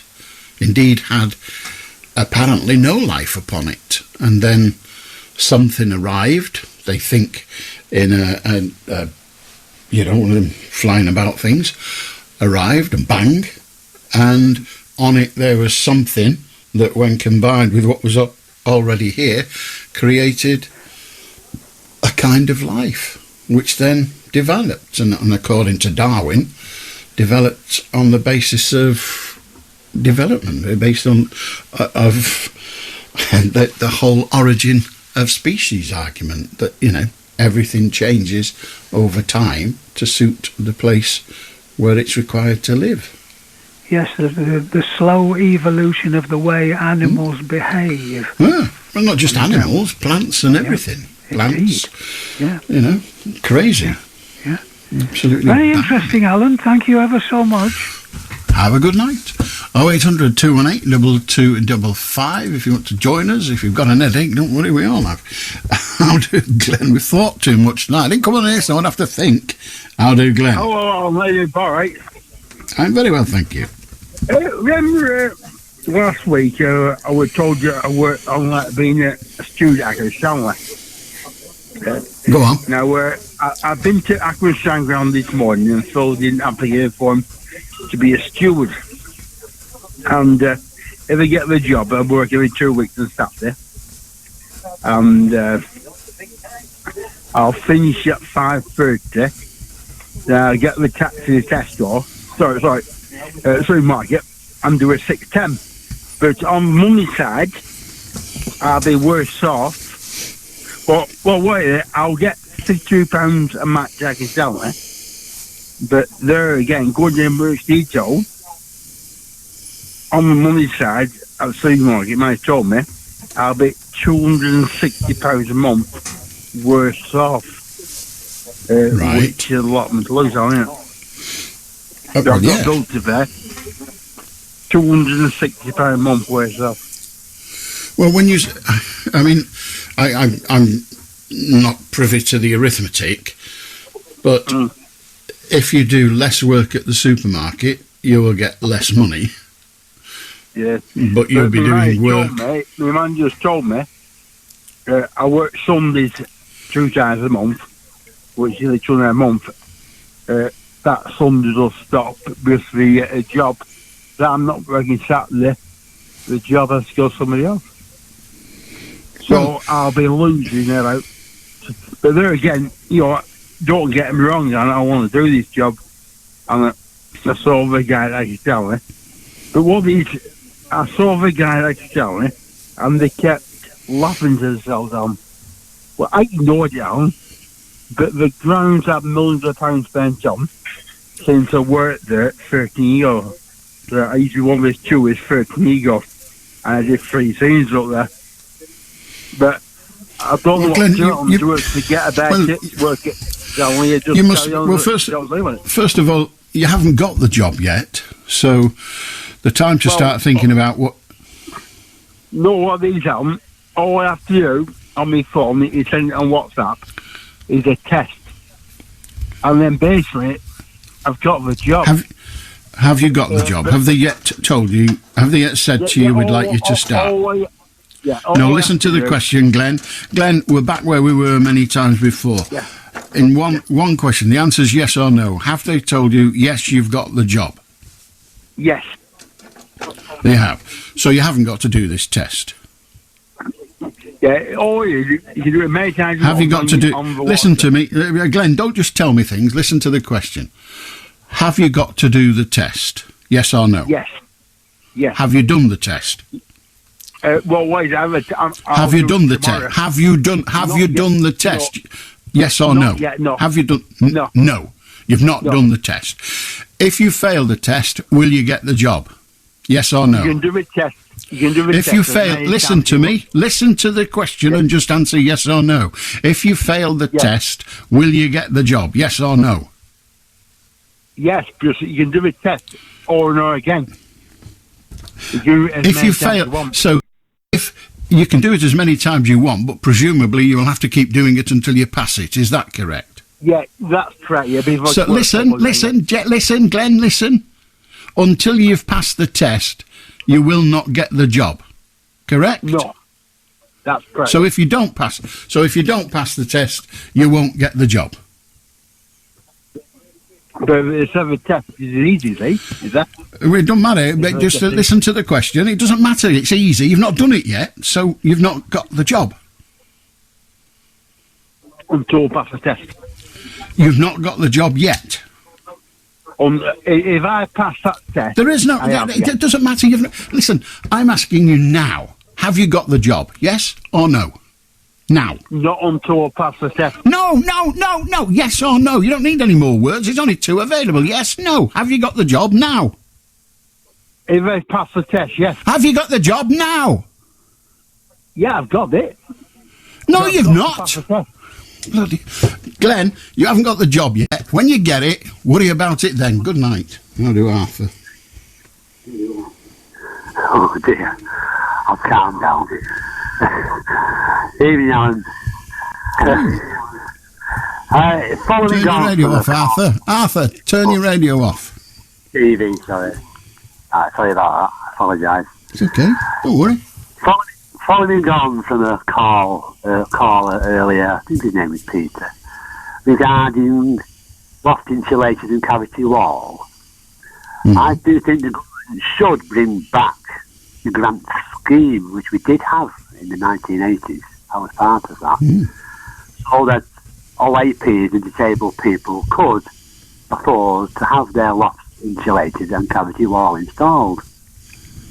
The MPs at the time did say then, the fact, that they would reintroduce the grant scheme, but after me looking into it, nobody knows anything, and it has now been well over 40 years. A whole new collection now of all APs and disabled people who didn't qualify then, and there's still no sign of bringing back the scheme. I think it's absolute disgrace. What do you think, sir? I think the government has a limited amount of money and they've got to spend it in whatever way they can. They did grants just a decade or so ago. They did grants trying to get us all to have these, solar panels on our roofs. And they gave great grants for that, and some people took advantage of it. And eventually the government thought, well, we're spending a lot of money here now, so we better stop. So they stopped. And now fewer people have them. Spending millions of pounds now on immigrants, immigration. So where does that money come from? I don't know, Arthur. Good night. How do Les? Hello, Les. Hello. Hello. Hello. Can you hear me? Yeah, yeah. No. Right. What I'm asking is, you were talking earlier on about the supermarkets taking all the business away and saying it was fair game. They were only doing what anybody else would do. Is that right? Yeah. Yeah. Well, I just wanted you to bring it to your attention that they're very corrupt. They go about things in such a way, as in they're saying at present they're saying there's an egg shortage. They put the prices up by 45p plus a packet, and they're not paying the egg farmers enough to produce the eggs, even though there's no avian flu, according to what's been on the internet tonight. Farmers are saying that they're just not paying them for the eggs, and they're just putting the price up to the consumer. And that's just one of many ways the supermarkets are taking advantage. Yeah, well, they're very definitely taking advantage of their size, without a doubt. That isn't corrupt. Taking advantage of your size isn't corruption, but they certainly aren't nice. Okay, you say it's not corruption. I mean, I've had 29 years. I started off as a butcher back in the 70s, and ended up 29 years later as a duty manager in a cash and carry. And all the big six, as well as supermarkets, your Morrisons, your Sainsbury's, etc. We don't need the names. It's all the big six. Well, I'm just saying. Just say all the big six and then carry on. All the big six. They used to go down, and I'm sure they still do, even though I'm not in the actual trade anymore. I'm sure it still goes on. They used to meet once a month down in Whitehall and arrange certain things. One of them was if a butcher was selling cooked meats and raw meats, he had to have an 8-foot, 1-inch space between the two counters. Well, the supermarkets don't make those rules. The supermarkets don't make those rules. Those rules are made by ultimately the parliamentarians, but the people to whom that requirement, if you like, is devolved. Well, in the big six, there was at least one. There was a guy from our cash and carry, from our group, which is now owned by Tesco as well. It doesn't matter. We've already established we're not going to do names. They used to, I'm sorry about that, but they used to meet, and this guy used to come back and tell us everything that they'd talked about, and it was all planned on getting rid of your small retailer. And as I was saying, they wanted they had to pay a massive yearly fee if they didn't have this 8-foot, 1-inch space between. It didn't mean they couldn't sell cooked meats, but they had to pay a massive fee to continue doing it. But the walkways in the cash and carries, all the aisles, were exactly 8 foot wide, so they didn't have to pay this fee. And it's things like that. They've now got these checkouts where we serve ourselves. They're cutting down staff, well, really unnecessarily, because long term you're not getting the help you should be getting when you're looking for things in the cash and carry, in the supermarkets, because the staff is being cut down just so that we can serve ourselves. Everything they're doing is making money for the shareholders and knocking out. They're knocking out the small retailers, small butchers, bakers, etc., etc. I don't understand why people are surprised by this. It was ever thus. Well, this is it. I'm not really surprised. I was doing it for 29 years. It's not come as a surprise. What it's come as is that they all do meet together. I would imagine they still do, but they did for 29 years. They all used to have a member of each of the big six, plus a cash and carries and other big concerns, and they all used to meet and discuss ways of getting rid of a small guy, and it was they're not supposed to monopolise anything, but they all work together. They all used to meet together and talk and work out ways to. Well, I think it is corruption. I think it's. If they were doing that now, that would be. It depends on what they discussed and what they did. But if they clubbed together to set certain rules that did away with other people, that would be illegal. Illegal? Well, it was supposed to be illegal then, back in the 80s. Well, in that case, they still have the monopoly commission, they still have things like that, but it's just a way they go around it, and it's all done. I think you'll find, Les, that they have such good lawyers that they wouldn't have meetings that, if they held them, would be illegal. Now, that might mean that they are using good lawyers to make sure they don't break the rules, but that's what they're doing. They're not breaking the rules. They're employing lawyers to make sure they don't break the rules. But I agree with you wholeheartedly. Their only reason to exist is to take your money off you. They don't have another reason. Definitely. But the more they can get, the better it is. Yeah, I'm just saying, do they actually realise that long term? I talk on Mike Sweeney's show in the day. It's only the first time I've been on here at night, but I've listened to you a few times, and I know it's a damn good programme with good topics. Well, let us move on. We don't need that. So, what were you trying to say before you went into all that patronising crap? Sorry. I was just saying, it's. Do they realise that the customer base, the bread and butter customers, are gradually going to dwindle away, and this is why you've got the likes of Wilco shutting down and things like that. The reason Wilco's shutting down is because others have come along who do what Wilco were doing better and cheaper. One of the reasons the supermarkets are getting absolutely scared at the moment is because there are some new kids on the block that are doing it better and cheaper. Well, I don't think it's only that. I mean, the owner of Wilco's, when she took over 7 years ago, she didn't want security guards on the door, which it used to have. She said it was bad for customers. No, they just got shoplifters coming in and raping the place. I know several people who work there. So one is supposed to say, what a silly idea that turned out to be. It has been, yeah. Of course it has. Yeah.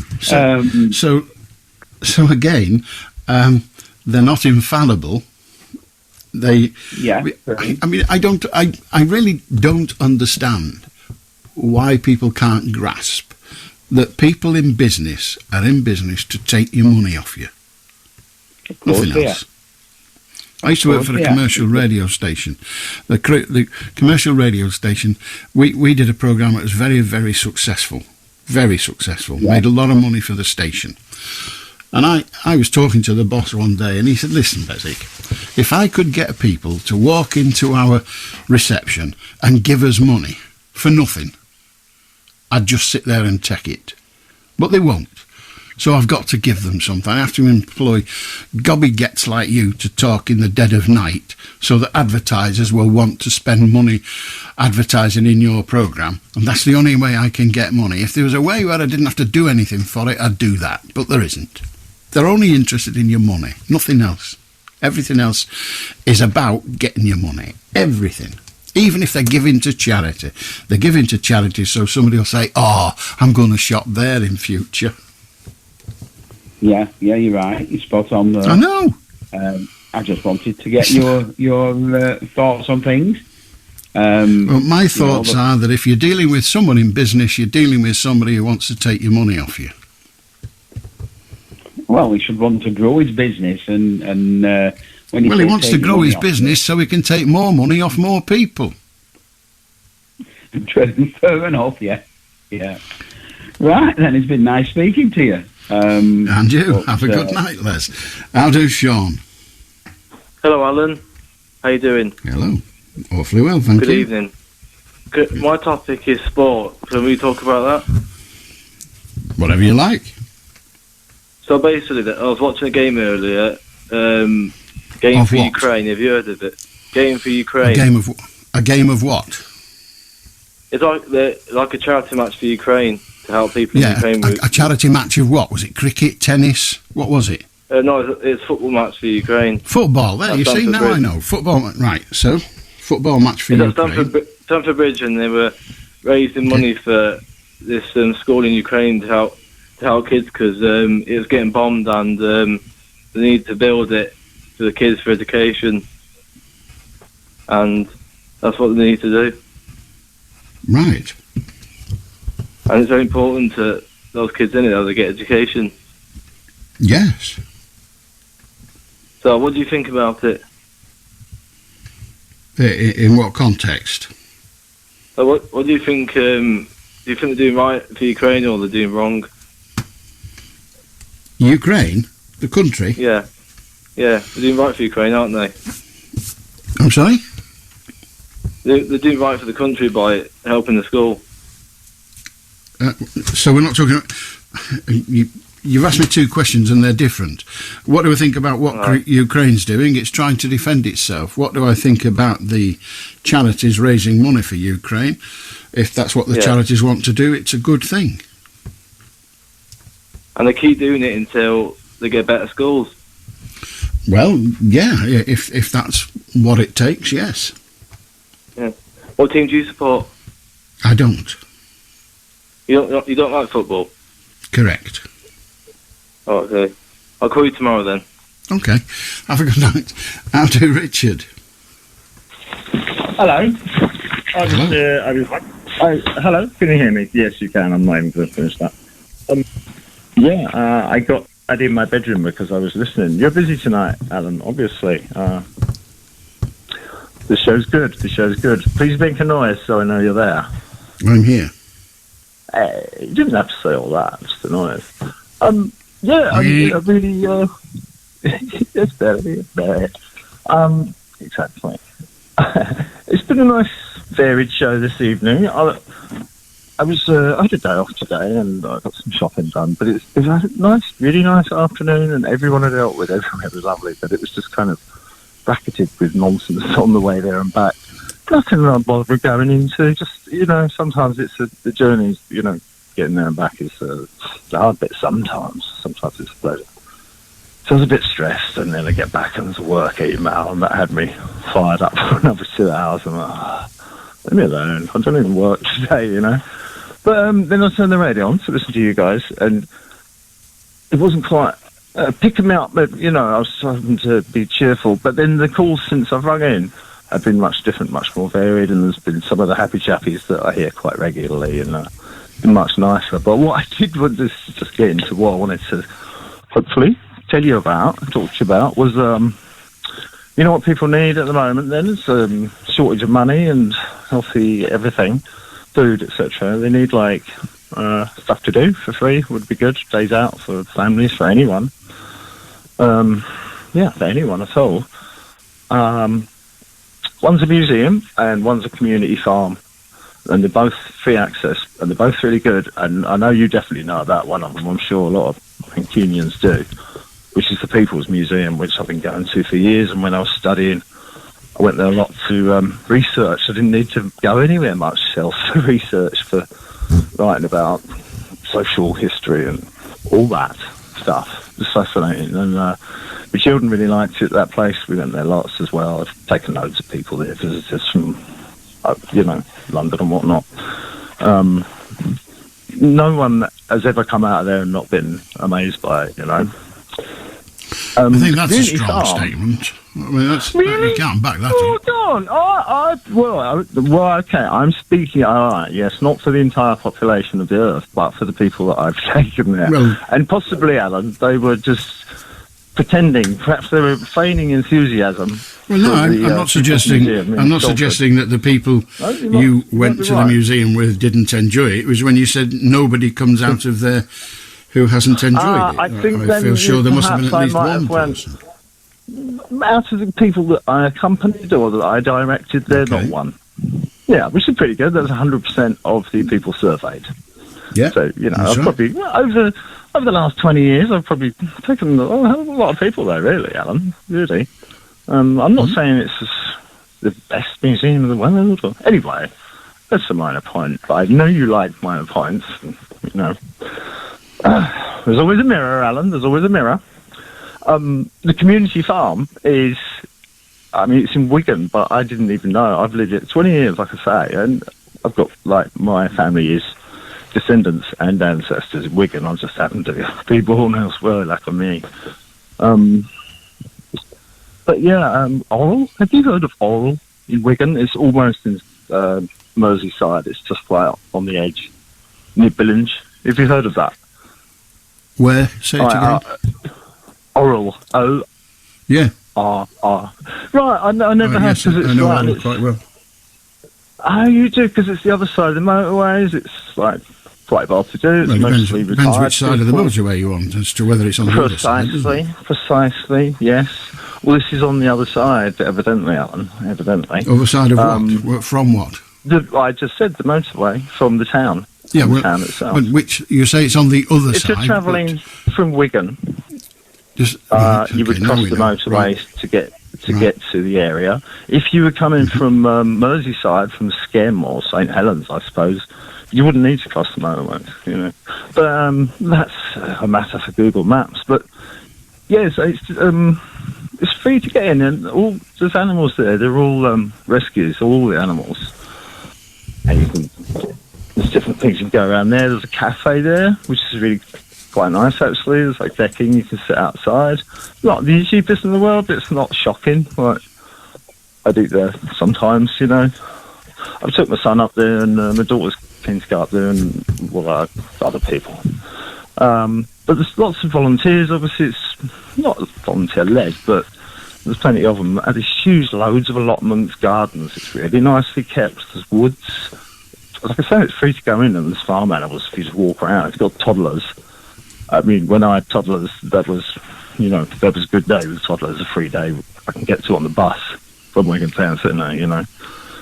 So not bad though, is it?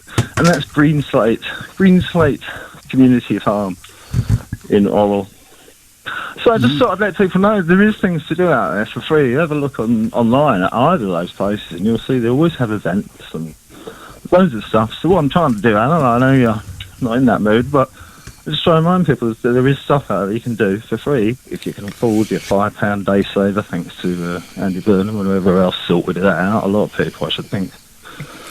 But that really makes a difference, you know, because it used to be like, I don't know, it was £6, it was more for 4 of you to get there. They have sharpened it up a bit, and you can get there any bus now. You know, you used to only be able to get this one bus company because it's 1932 or something, I don't know, when they come up with that one.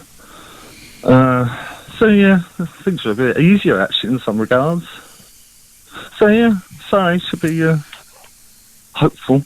But there you go. Excellent. That's me, Alan. We like hopefulness. Yeah, and we're glad you enjoyed the Green Slate Community Farm in Orrell with animals and interesting Allan Beswick, man, thank you very much. Thank you very much. Like I say, it's all charity, it's all free. Thank you, sir.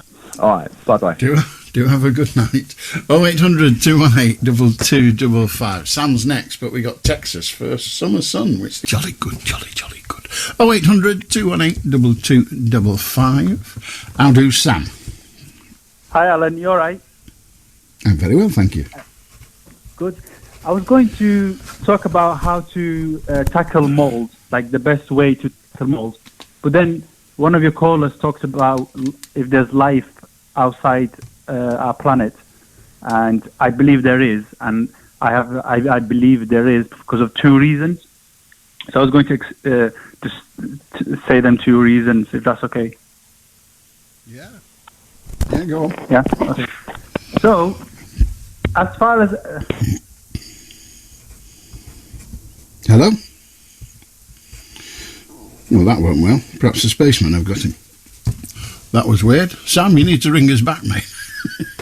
You had a bit of a technological difficulty. Unless, of course, you've been captured and taken up and right now are being probed. Who knows? You can get lucky wherever you are. 0800 218 2255. If you want to join us, that's good, because we like you to do so. I'm sure he'll come back when he's sorted himself out and been deprobed. Maybe he'll tell us whether he enjoyed it or not. I mean, somebody must like it, mustn't they? Anyway, a quick shufty at the Sunday papers whilst we wait for you to do what it is you're going to do on 0800 218 2255. The Sunday Times front page in the morning is Iranian state now the biggest threat to the UK, apparently. And there was me thinking it was global warming. Alzheimer's toxic gene silenced by a new drug. And new strikes add to campus crisis. Oh yeah, and Imran Khan is jailed and he reckons he's a victim of revenge. They all say that, but it doesn't make it wrong. The People TikTok ads sell Barbie tans linked to cancer. And the Mail on Sunday, fat cats cash in on cost of living squeeze. That's kind of what I've just been saying, isn't it, really? Anyway, there you go. 0800 218 2255. We lost you, Sam. You were telling me your 2 reasons for your belief in extraterrestrial life. Yeah, of some sort. I was trying to get more comfortable while talking, and then I accidentally hung up. Sorry. It don't matter why. So this life that you believe in. Yeah. So as for evidence go, the most valuable evidence that human beings have for life outside planet, like the most valid. There's other probably, I don't know if the evidence, but there's other theories and other stuff. But the most viable evidence is a signal they received a while ago, and that signal is totally different from any other signals that they pick up in space. And that signal, it's highly, I think from what I remember, it was an article I read a while ago. From what I remember, that signal, it's either highly likely or it is actually being sent by a being from outer space. So that signal, but then that signal lasted less than a second, and then they couldn't pick up that signal again. That's one reason, I believe. And the other reason is, if you take away the sheer size of the planet, I mean, obviously, we see all these galaxies, we see all these stars, and we see all the like huge amount of stuff, and we know what them planets are made of, like the gases. Some of them are made of some different gases and different materials. Some of them rain like different stuff, and they're not habitable. But I mean, because of the sheer size of it, we could have missed a perfectly peaceable planet. But if you take that out of the equation, I mean, even the planets that we can see, and we can see, but the planets we can see, but not the ones are close to us, like the very far distance ones. Them ones that we can actually see, there might be some sort of a life in some sort of a cave or a life outside that we can't reach. So we could probably reach the outer space. We could know what the gases are made of. But the inner, there might be some sort of a life inside the inner planet, maybe like very small life, like as in like micro life. But then obviously there's loads of planets that we can't see and stuff like that. So I mean, and obviously mathematically and speaking, there must be some sort of a life out there. And because of the sheer size of it, they might not have the technology to get to us, or they might do like that signal we heard. But then that could be anywhere, and then they can't find us again, and we can't find them again. And then the planet that we do see, like the distant ones, not the one in our solar system, the very, very distant one, there might be some sort of a very micro life somewhere. It's still developing, but we can't access to it. It could be anywhere in them planets. Right. So statistically, there's a statistics say that we can't possibly be the only life in the whole of the universe. Yeah, I believe that as well. And we did get a signal a while ago, and that signal, it's highly likely it was sent by an intelligent being in outer space. Take that signal out of the equation, statistically speaking, and then take away statistically the planets that we do see, not in our solar system, beyond our galaxy. There could be some sort of a life there, but we obviously can't see too much of them planets. I mean, we know what it's made of and stuff, but we don't know every single inch of that planet. There could be some sort of a life very immaturely developing in even one of the planets that we actually are scanning through robots and stuff. Right then. Yeah. So I was going to talk about mold. How to tackle mold. Can I quickly? So if you have mold growing in your bathroom, it depends what surface it's on. So I mean, every time I don't know, but if there's mold on the surface of a tile, it's highly likely it's just at the surface of the tile. It's not behind the tile or the wall behind it. Because I had to break one tile to see if the mold is just on the surface or if it's gone through the tile onto the bricks and then the outer layer. But then in most cases you can scrape it off, or you can just get it's advisable to wear a mask. You could just scrape it off or just wipe it, or you could buy some sort of a product. And in most cases it's just on the surface, mold.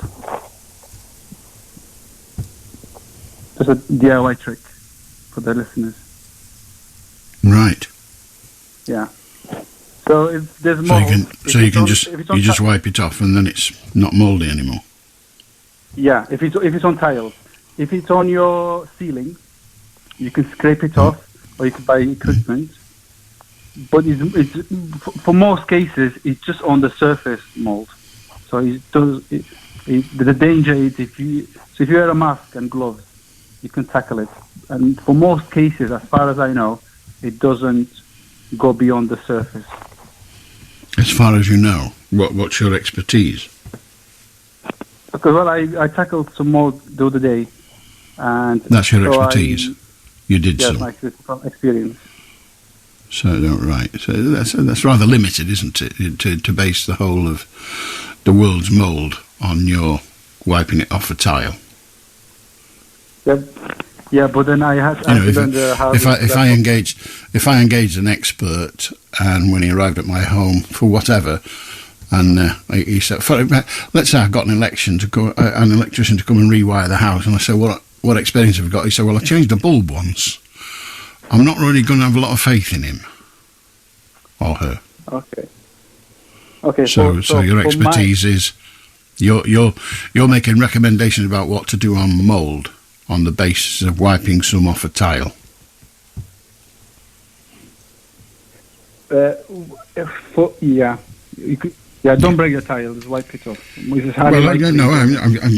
It's a very good idea not to break your tiles, but to say that mould is whatever you said, we can't really rely on that, because your knowledge and experience of mould emanates from wiping some off a tile. Yeah.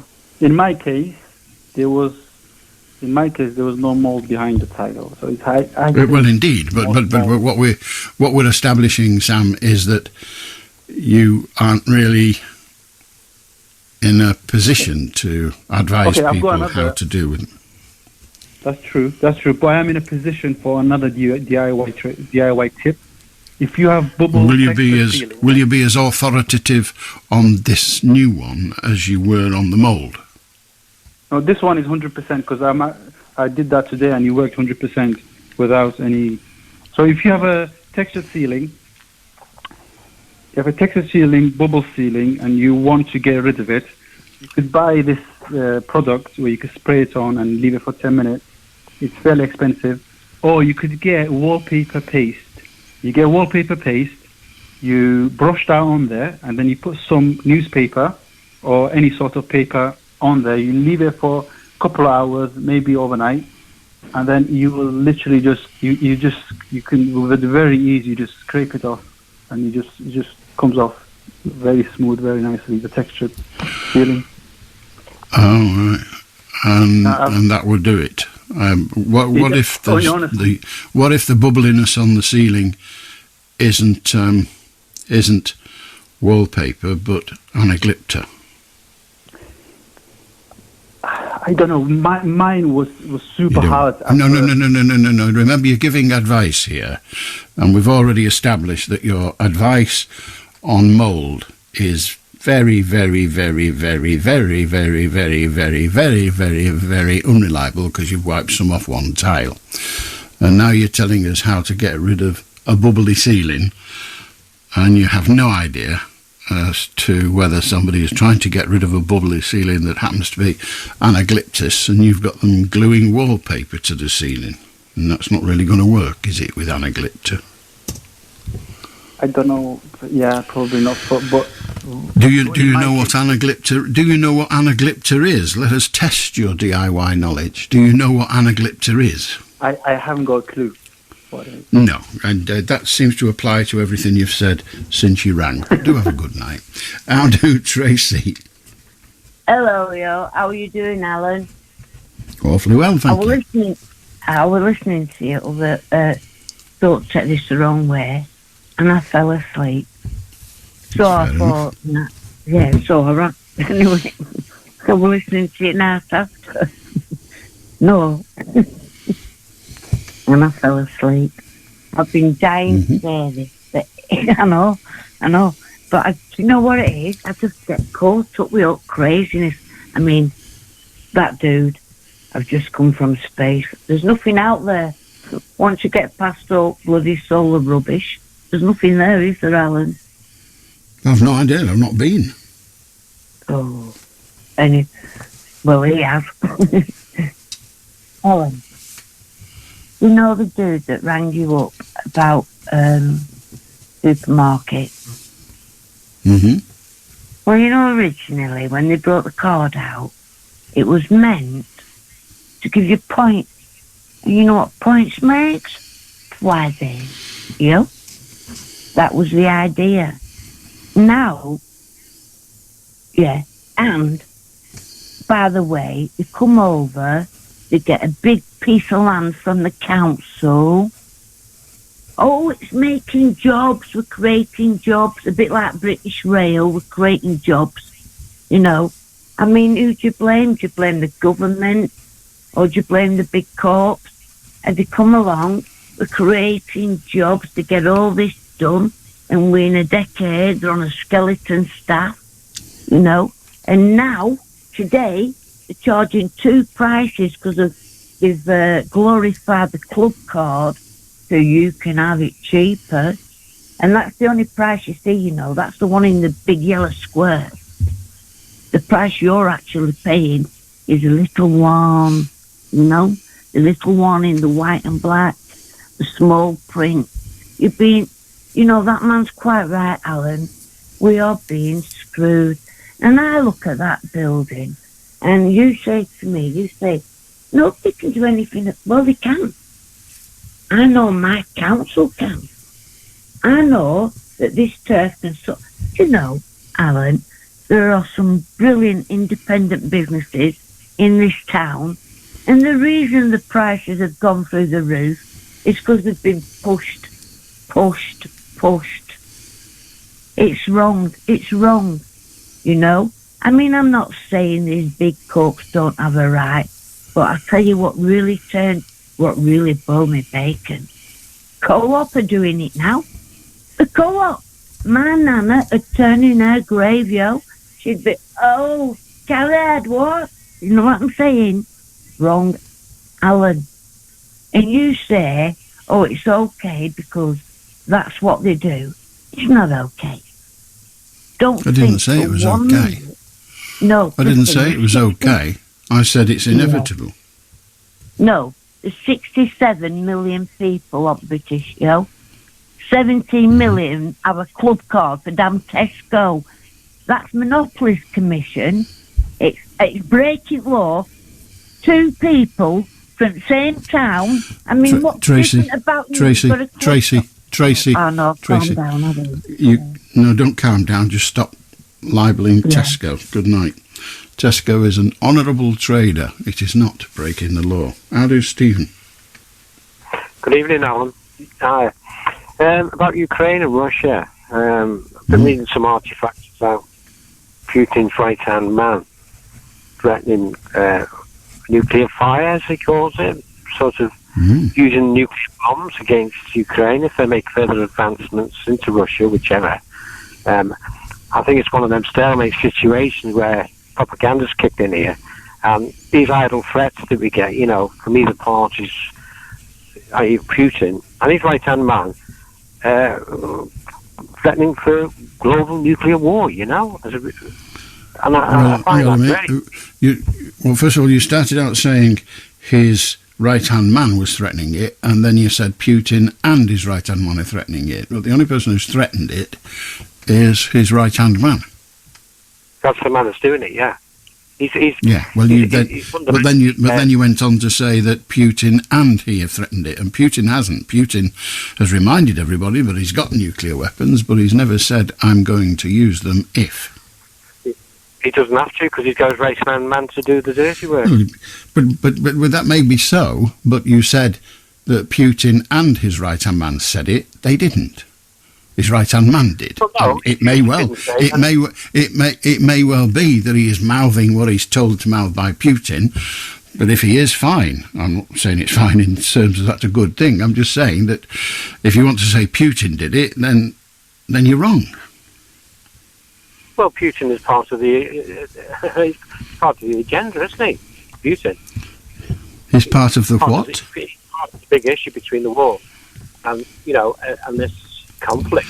Well, Steve, I'm just my problem isn't that Putin's a nice man. He's not. But your words are all I've got, and your words were, first of all, his second-in-command has threatened to use nuclear weapons, and you said if Ukraine carries on progressing into Russia, and that is true. And then a few seconds later he said Putin and his right-hand man had threatened it. Well, they haven't. It was just his right-hand man. Well, that's a mistake on my part, sorry. Well, indeed. I've tried to point it out 4 times, but we've got there now, so now we know where we are. Do carry on. Sorry, Albert. It's all right, don't worry. And what does this lead to? What escalation will this lead to? And how long is this conflict going to last between Russia, I'll say Putin, against Ukraine? And Ukraine are not just going to sit back and watch, Russia to come in and rape their land, because fundamentally, I think this. But that would be tragic if it did. But we're all on a pedestal with this one between Ukraine and Russia. And it's don't know where it's going to end. That's the frightening bit. We don't know where it's going to end. There are people now saying that one of the reasons they shouldn't vote for Trump, and bear in mind this is electioneering, so we must take it with a bucket full of salt, but then if you vote for Trump is likely, is the hint, to pull American support for the war in Ukraine, in which case Ukraine is stuffed.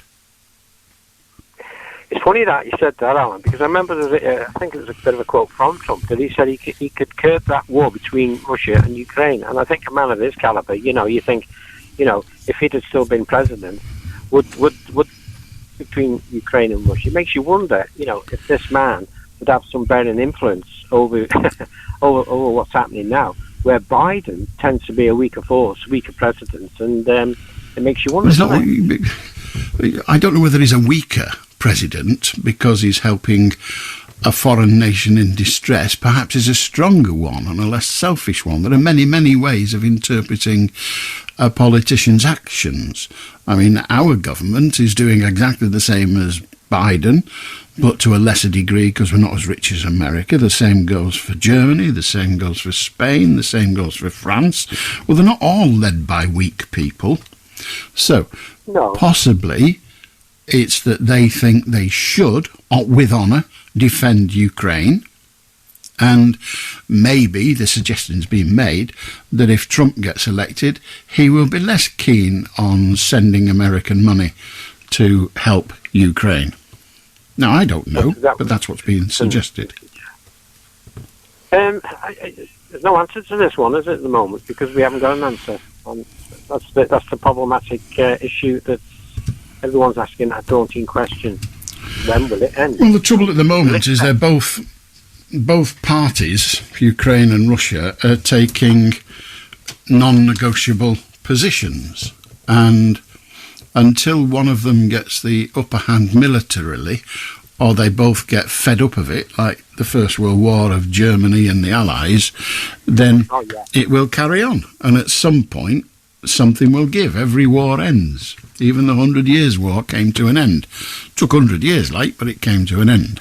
So, eventually... Do you think there'll be a breaking point, Alan? Well, do I think there'll be a breaking point? I don't think I know. There will be a breaking point. Whether it'll be within my lifetime or indeed some 5-year-old kid's lifetime, I don't know. But it will end. They all do. Like I say, the 100 Years' War ended. It's got to end, hasn't it, Alan? Got to end at some yes, point. But the issue is when and how. It may well be that right now both sides are in negotiation. Who knows? It may well be that lower order people are speaking to each other from both sides. Who knows? It may well be that Putin drops dead tomorrow. Does that mean that his second in command now becomes first in command and starts firing nukes off? I don't know. It may well be, and I can keep going on all night if you wish, saying it may well be, because what we're talking about is the future, and none of us know. But what we do know is it will end, somehow. Can I make a quick point about the situation with.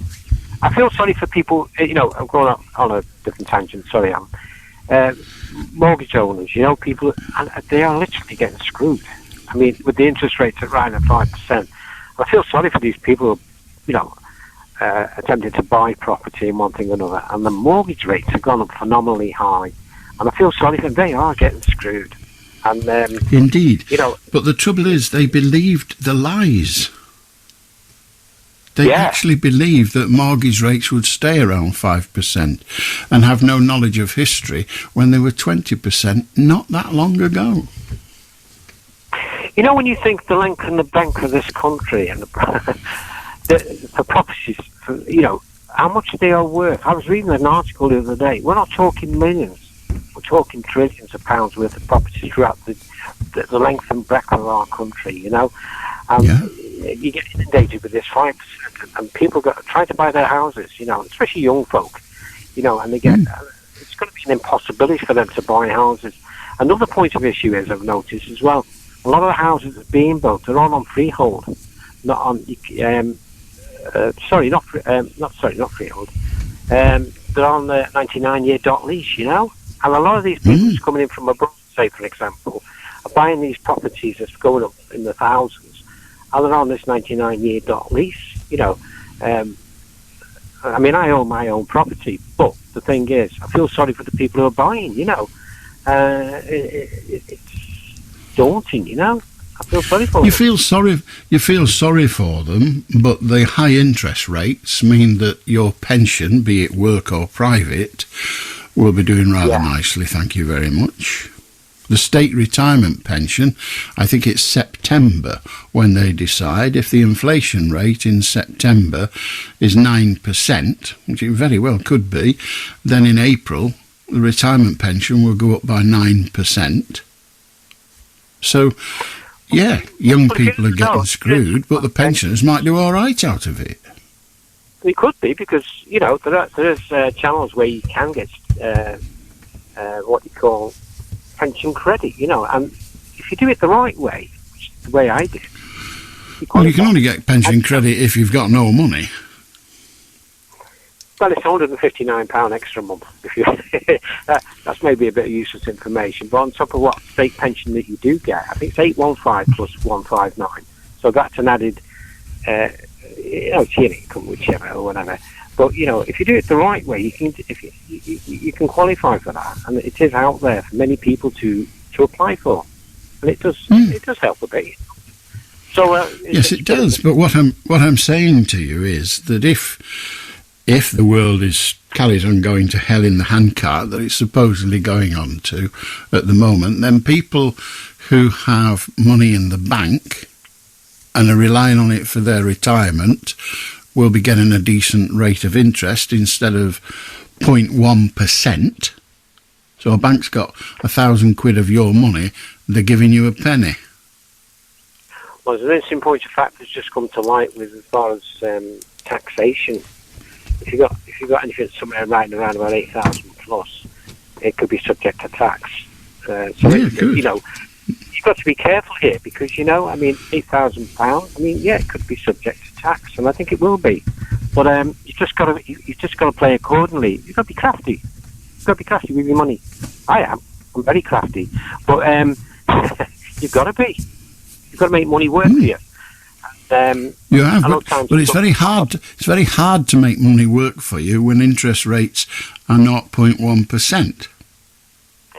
Like you say, Alan. Yeah, I mean, don't remember the days when you used to be able to put money in the bank, you'd get a bit of interest, wouldn't you, Al? Yes, and those days are back now. You can get as much as 4% for your money. But in order for you to get 4%, those young people you were feeling sorry for earlier are going to have to pay more for their mortgage. Oh, God, yeah. Phenomenally high. Yes, but it's not all bad, is it? They are the losers, but people who've got a shilling or two, they're going to benefit. People who've got a private pension, they're going to benefit. Yeah.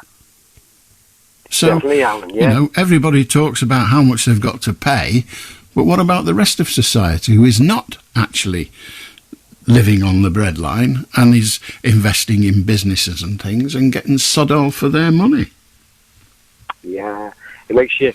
Yeah, it's it's a tough old world, Al.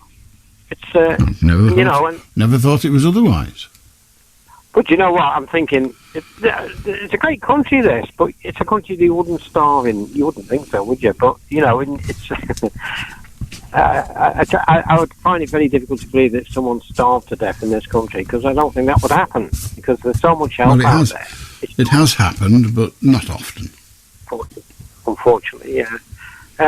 Yeah, I mean, I still think it's a great country, this. It really is. It's a very rich country. But since we had the pandemic and one thing and another, we came out of Brexit, I think we're holding the fort quite well at the moment, but obviously with the economic slumps and whatever, there will be a recovery, I should imagine, in the near future. It's got to be, hasn't it? Well, hopefully. Got to be rather overstates it, but there could be. Could be, couldn't it? Could be a bit of hope at the end, a bit of light at the end of the tunnel. Well, you know about the train, don't you? You know about the train, don't you? Go on. Well, the light at the end of the tunnel, it could actually be a train coming the other way. Oh yeah, but it's an old saying, that light at the end of the tunnel. Well, I remember saying that to an MP about the COVID. I said to one of our local MPs, and I said that there must be a light at the end of the tunnel after this COVID pandemic and whatever. And he said, there is a light at the end of the tunnel. I said, that's great, that. Good news. So there was hope for us all, Yeah. So, but listen now, it's been lovely speaking to you, and thanks for listening to me. My pleasure. You may go. 0800 218 2255. It's getting on for 25 past midnight. We're here till 1, so you've got 35 minutes in which to join us if you so desire. 0800 218 2255 is the number. Feel free.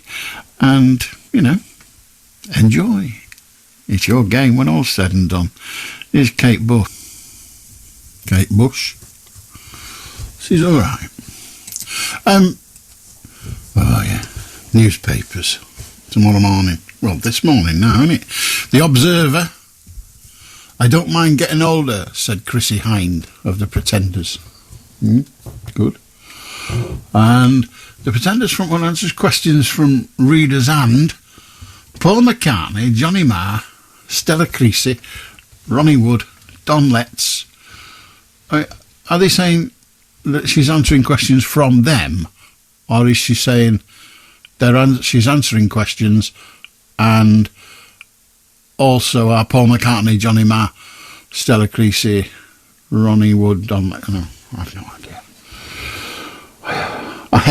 I like headlines a lot, but I also hate headlines because they never quite tell you what they're trying to tell you, which is annoying. Like this, appalling state of warehouse jails revealed in shock data. Inspection reports show many failings. Overcrowding fuels crisis in the system. Well, we do send more people to jail than any other European... Well, those are your words, not mine, but it's hard to argue with you. All right, man. Have a good night, Jimmy. Jimmy reports that the clawback, it's not compensation, but the clawback of your... which is always... It's never been a definite, but if you release from prison because you've been incarcerated for a crime you didn't commit, then if you do that, then they reserved the right, or did reserve the right, to charge you for your board and lodging. I know, it sounds ludicrous, but it's gone on before. But according to Jimmy, the government have decided that they won't be doing that anymore with immediate effect. So that's good. They've seen, they've heard, and they've decided. So that's all right, isn't it? Yeah. They'll get it some other way. 0800 218 2255. You want to join us, you can. Pick up your phone, have your say. Talk about absolutely anything. How do Anthony? Hello, Alan. I'd just say a very quick point about prisons. I think only violent prisoners should be in prison. I don't think non-violent prisoners should be. It's an absolute waste of money and a waste of time. It just makes a lot of other people who wouldn't be in a criminal sort of culture learn a lot of skills and stuff like that, and they will come out, some of them, not all, criminals, genuine criminals who know how to break into cars and know how to burgle. But anyway, that's I just thought about that, and I'm glad. So that's the old prisons are the universities of crime argument, isn't it? Yes, it is. Yeah, it is. And it's just unfortunate the way it goes. If you're in prison for a year or two, you've got to survive, and you've got to go along with the culture to some extent. And it's I don't think that's very healthy for a lot of people in so many ways. But there we go.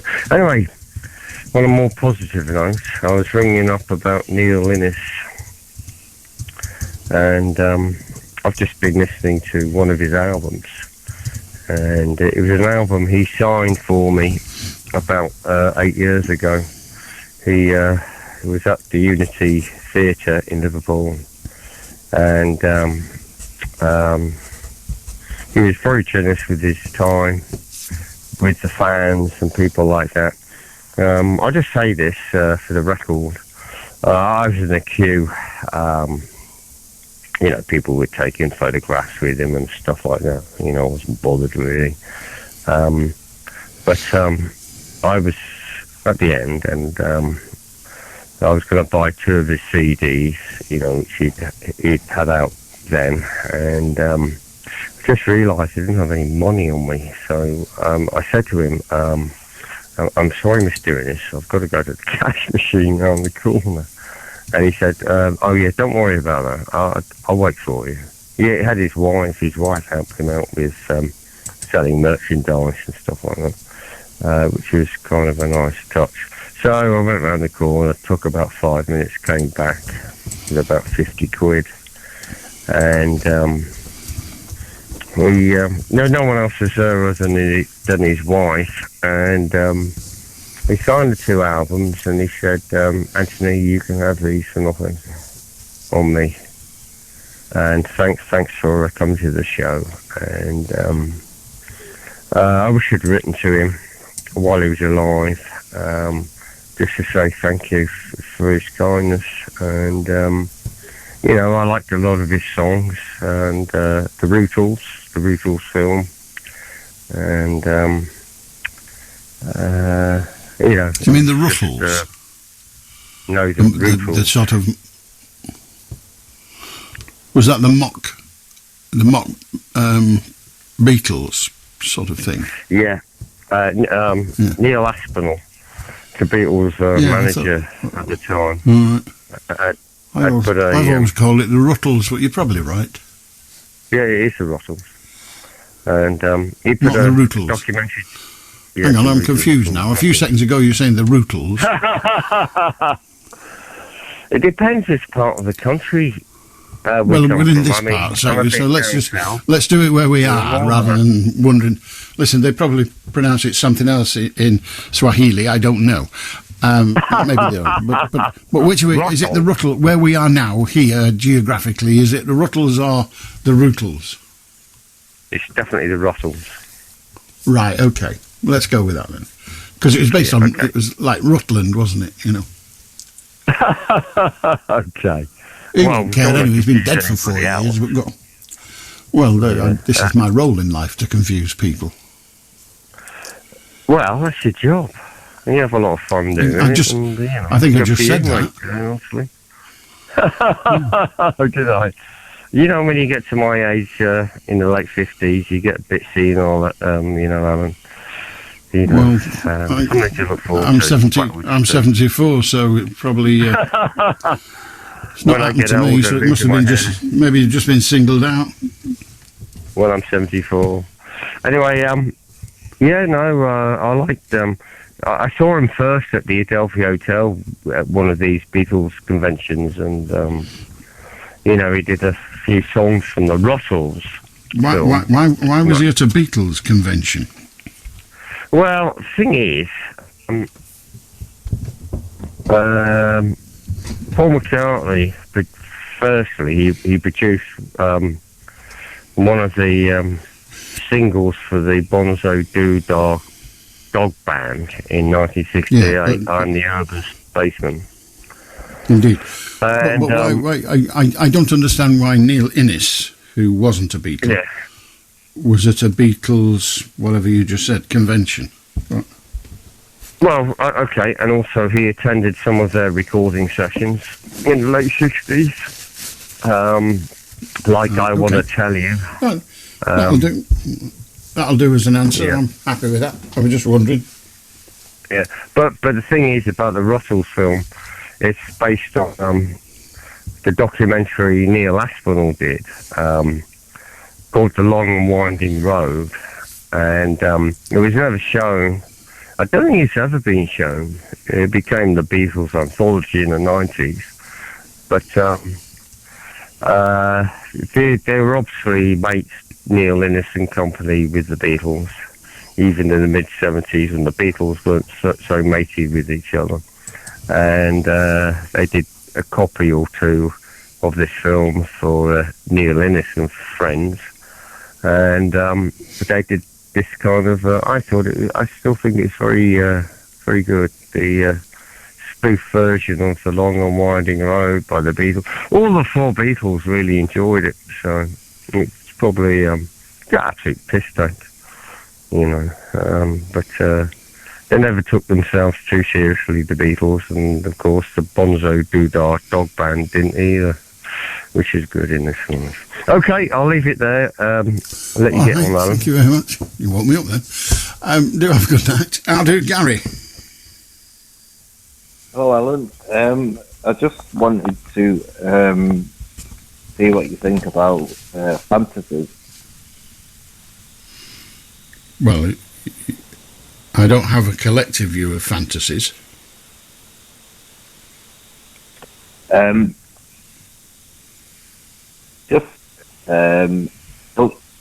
If you fantasise that you want to have a Lamborghini, then you're not actually doing anybody any harm, are you? If you fantasise that you don't have one, no. Pardon? I thought you said if you fantasise that you don't have a Lamborghini, you're not doing anybody any harm. No, if you fantasise that you want a Lamborghini.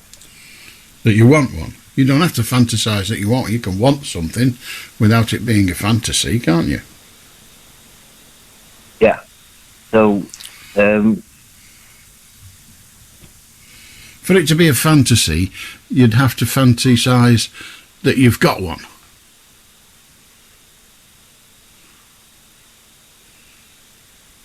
Oh, right, yeah. I get what you're saying. I mean, to fantasise that you've got a Lamborghini is just to wish that you did. Right. All right. What if you had dark fantasies or dark wishes? Then we don't own somebody else's mind. A person is entitled to think of whatever they wish. And if you had influence over somebody and you could manifest your fantasies or wishes into real life, what would that mean? Well, that depends. I mean, parents do that all the time. Parents have wishes for their children and they try to help their children to achieve the goals that the parents think are right for the children. So that's perfectly fine. But if you're wishing to harm somebody or do something that would be harmful to them, then to carry out your fantasy, then that would be bad and almost certainly criminal. Yeah. Yeah. Yeah. I think I agree with that, yeah. Oh, that's made me feel better. What's made you feel better? Yeah, I was worried sick that you wouldn't agree with me. Thought I'd be up all night worrying about that. What do you mean you're worried that they wouldn't agree with you? I think you can work out what I mean. And if you can't, then it's not your fault, you're daft. Can I ask you something, Alan? You just did. Oh, can I ask you something else? You just did. You're very patronising towards people who come on, aren't you? Yeah, I wonder why they ring. Yeah. Both so, yeah. Alright, then that's me done.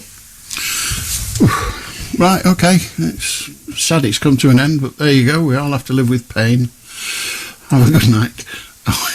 0800 218 2255 if you'd like to join us.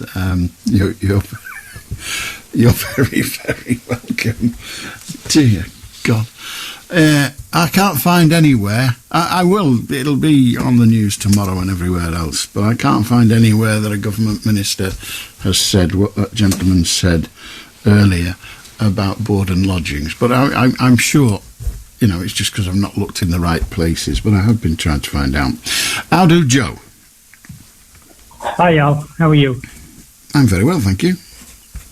The point I would like to make is about Brexit.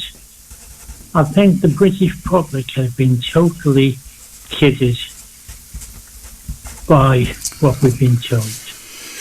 In what way? In what way? Well, all the lies we were told. We were told that the National Health was going to get 250 million every week.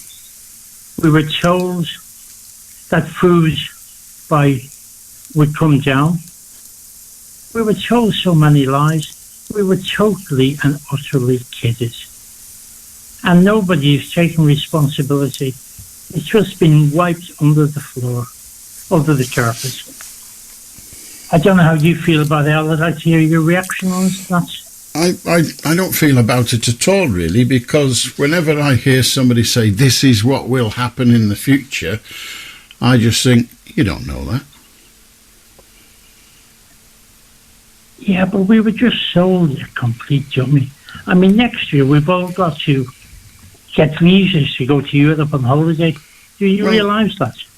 Yeah, I realised it. If you turn Europe into a foreign country, then you have to get a visa to go to Canada. I've just been to America. I've been there. If you go to a foreign country, then you have to have a visa.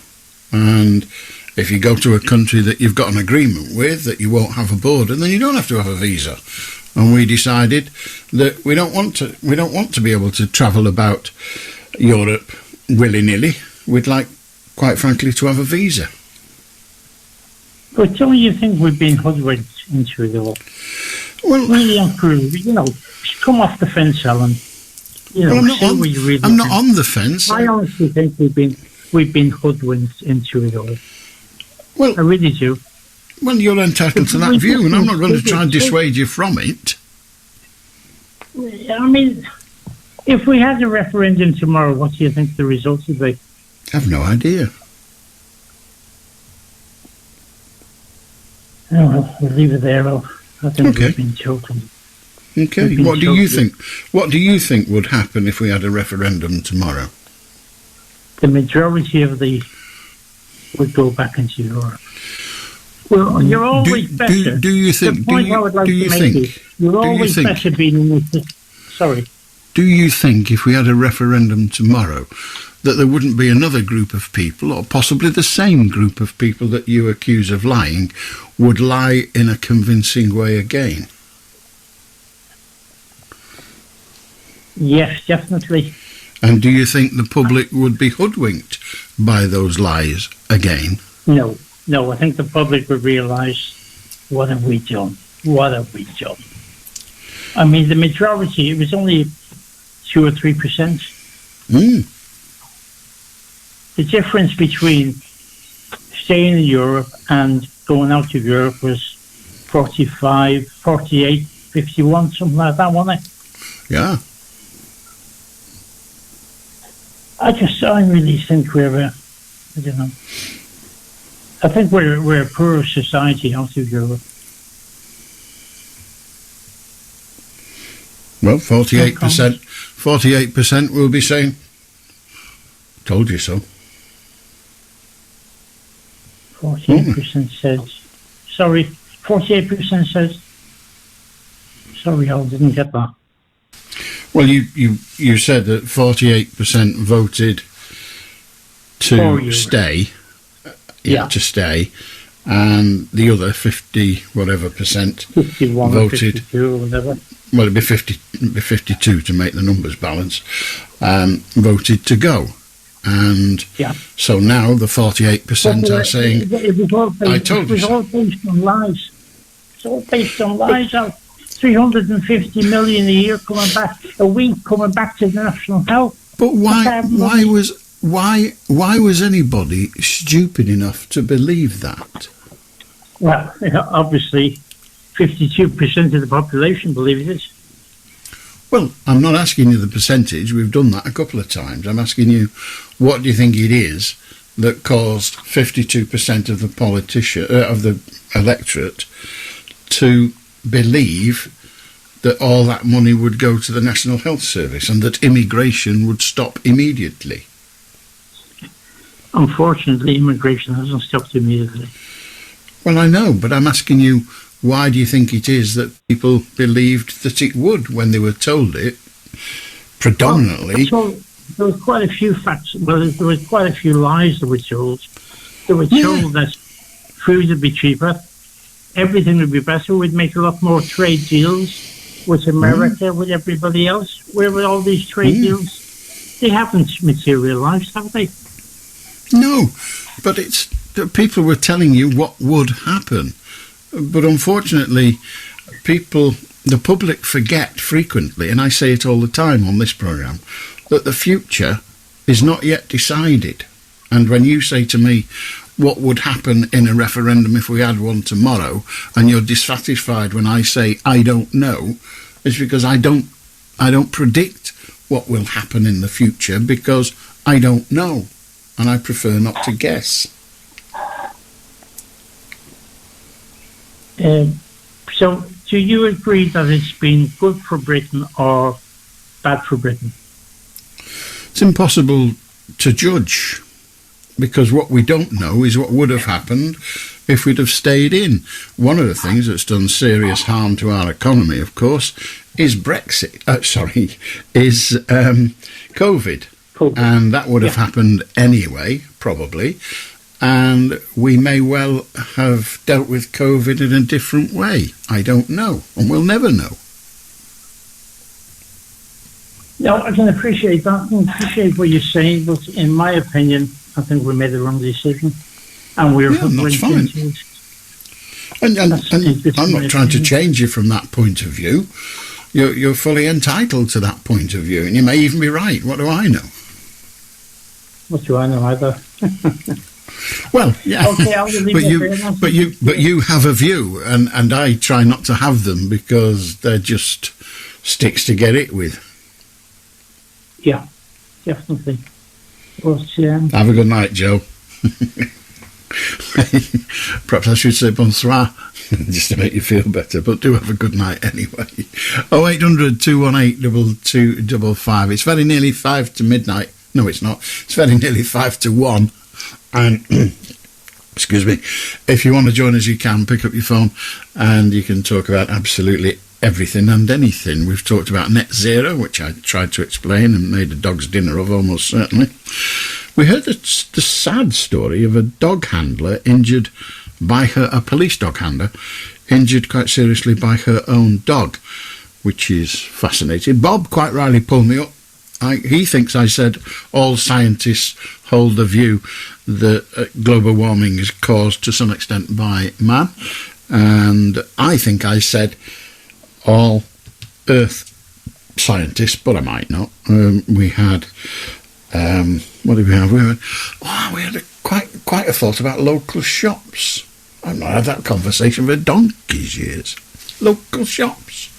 how they've gone to the wall and continue to do so. Now it's all the fault of supermarkets. It all went wrong, retail, when we went to Sunday trading. Do you remember that debate? It all went wrong because, of course, your local shop can't work non-stop. You know, they have shops in France called Wheat to Wheat, and it's the local Spar, Wheat to Wheat, 8 till 8. And they you know, they can't compete. They can't staff the 24 hours a day. I've got in the part of North Wales where I live, there are 2 of the same supermarket, 2 of them, and they're both open 24 hours a day. If I wanted some cornflakes after the programme, I could get in my car and I could go to each of those supermarkets and get whatever. Everything's on sale. There's even a garage on the A55, which I drive along a lot. And there's a garage on there that advertises 24 hours a day off licence. So if you want a bottle of gin at 3 o'clock in the morning, because you can't slit your wrists without it, then it's there, ready for you. And you just think, bloody hellfire, when did we get to a stage that we needed to be able to buy a packet of cornflakes at 3 o'clock in the morning? I mean, I love it. Come Christmas, when you've got to do that big Christmas shop, I go when there's nobody there. Of course I do. I'm not an idiot. I've got the time. But bloody hell, why should I be able to? What's the need of it? It's daft in the extreme. You know, irrelevant to all of that, I've said on this programme frequently that I don't dream. And to all intents and purposes, I don't.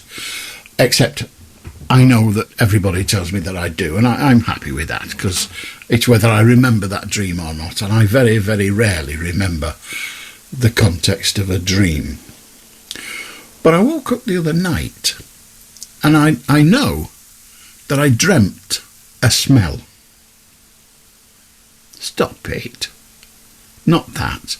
Like a pungent, fruity smell, as if it was a new perfume of my wife or whatever, or a new washing up liquid or something. And I'm very I'm very sensitive to aromas, and there are some scents that I go to the theatre and I sit next to somebody, and I can feel, not just smell, I can feel their scent burning my face. I know it's weird, isn't it? But there you are. And I woke up and thought, what's that smell? And I could still smell it when I woke up. And it didn't exist, which is weird. So there you are. From time to time, I do remember my dreams.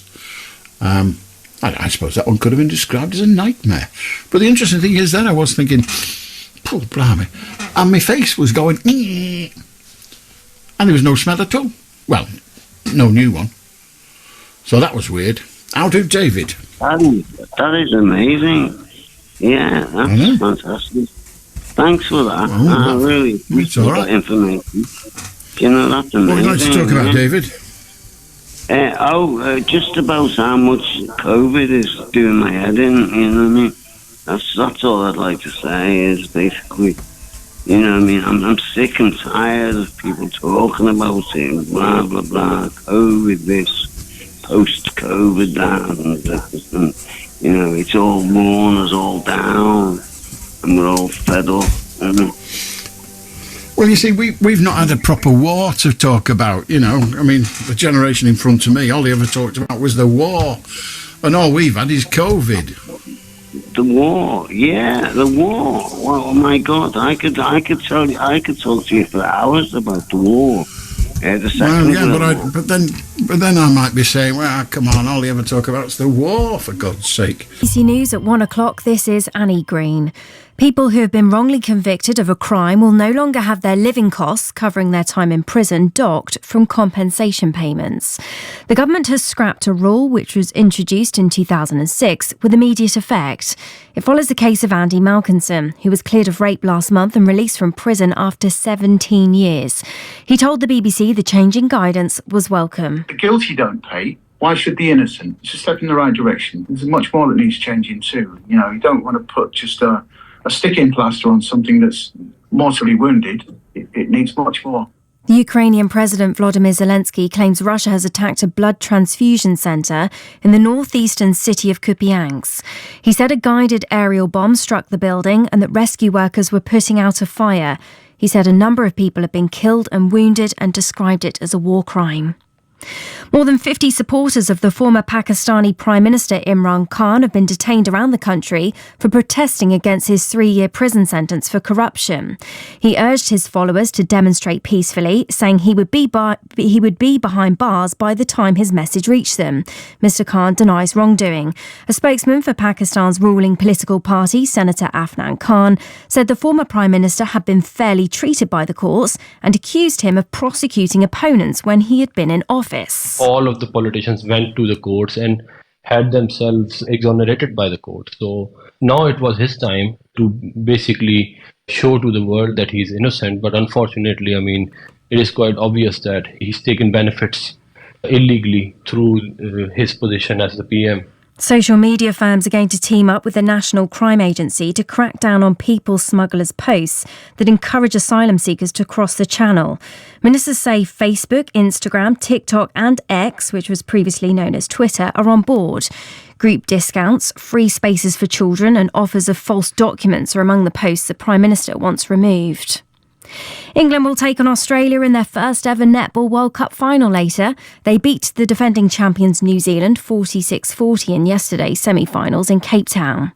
In rugby union, Wales comfortably saw off England by 20 points to 9 in their opening warm-up game before next month's World Cup.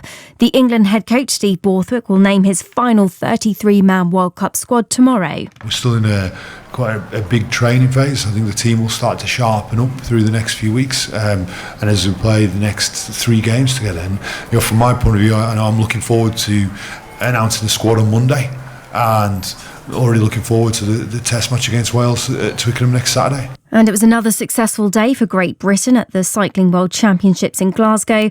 They claimed an impressive haul of 5 gold medals, 2 silvers and a bronze. BBC News, it's 3 minutes past 1.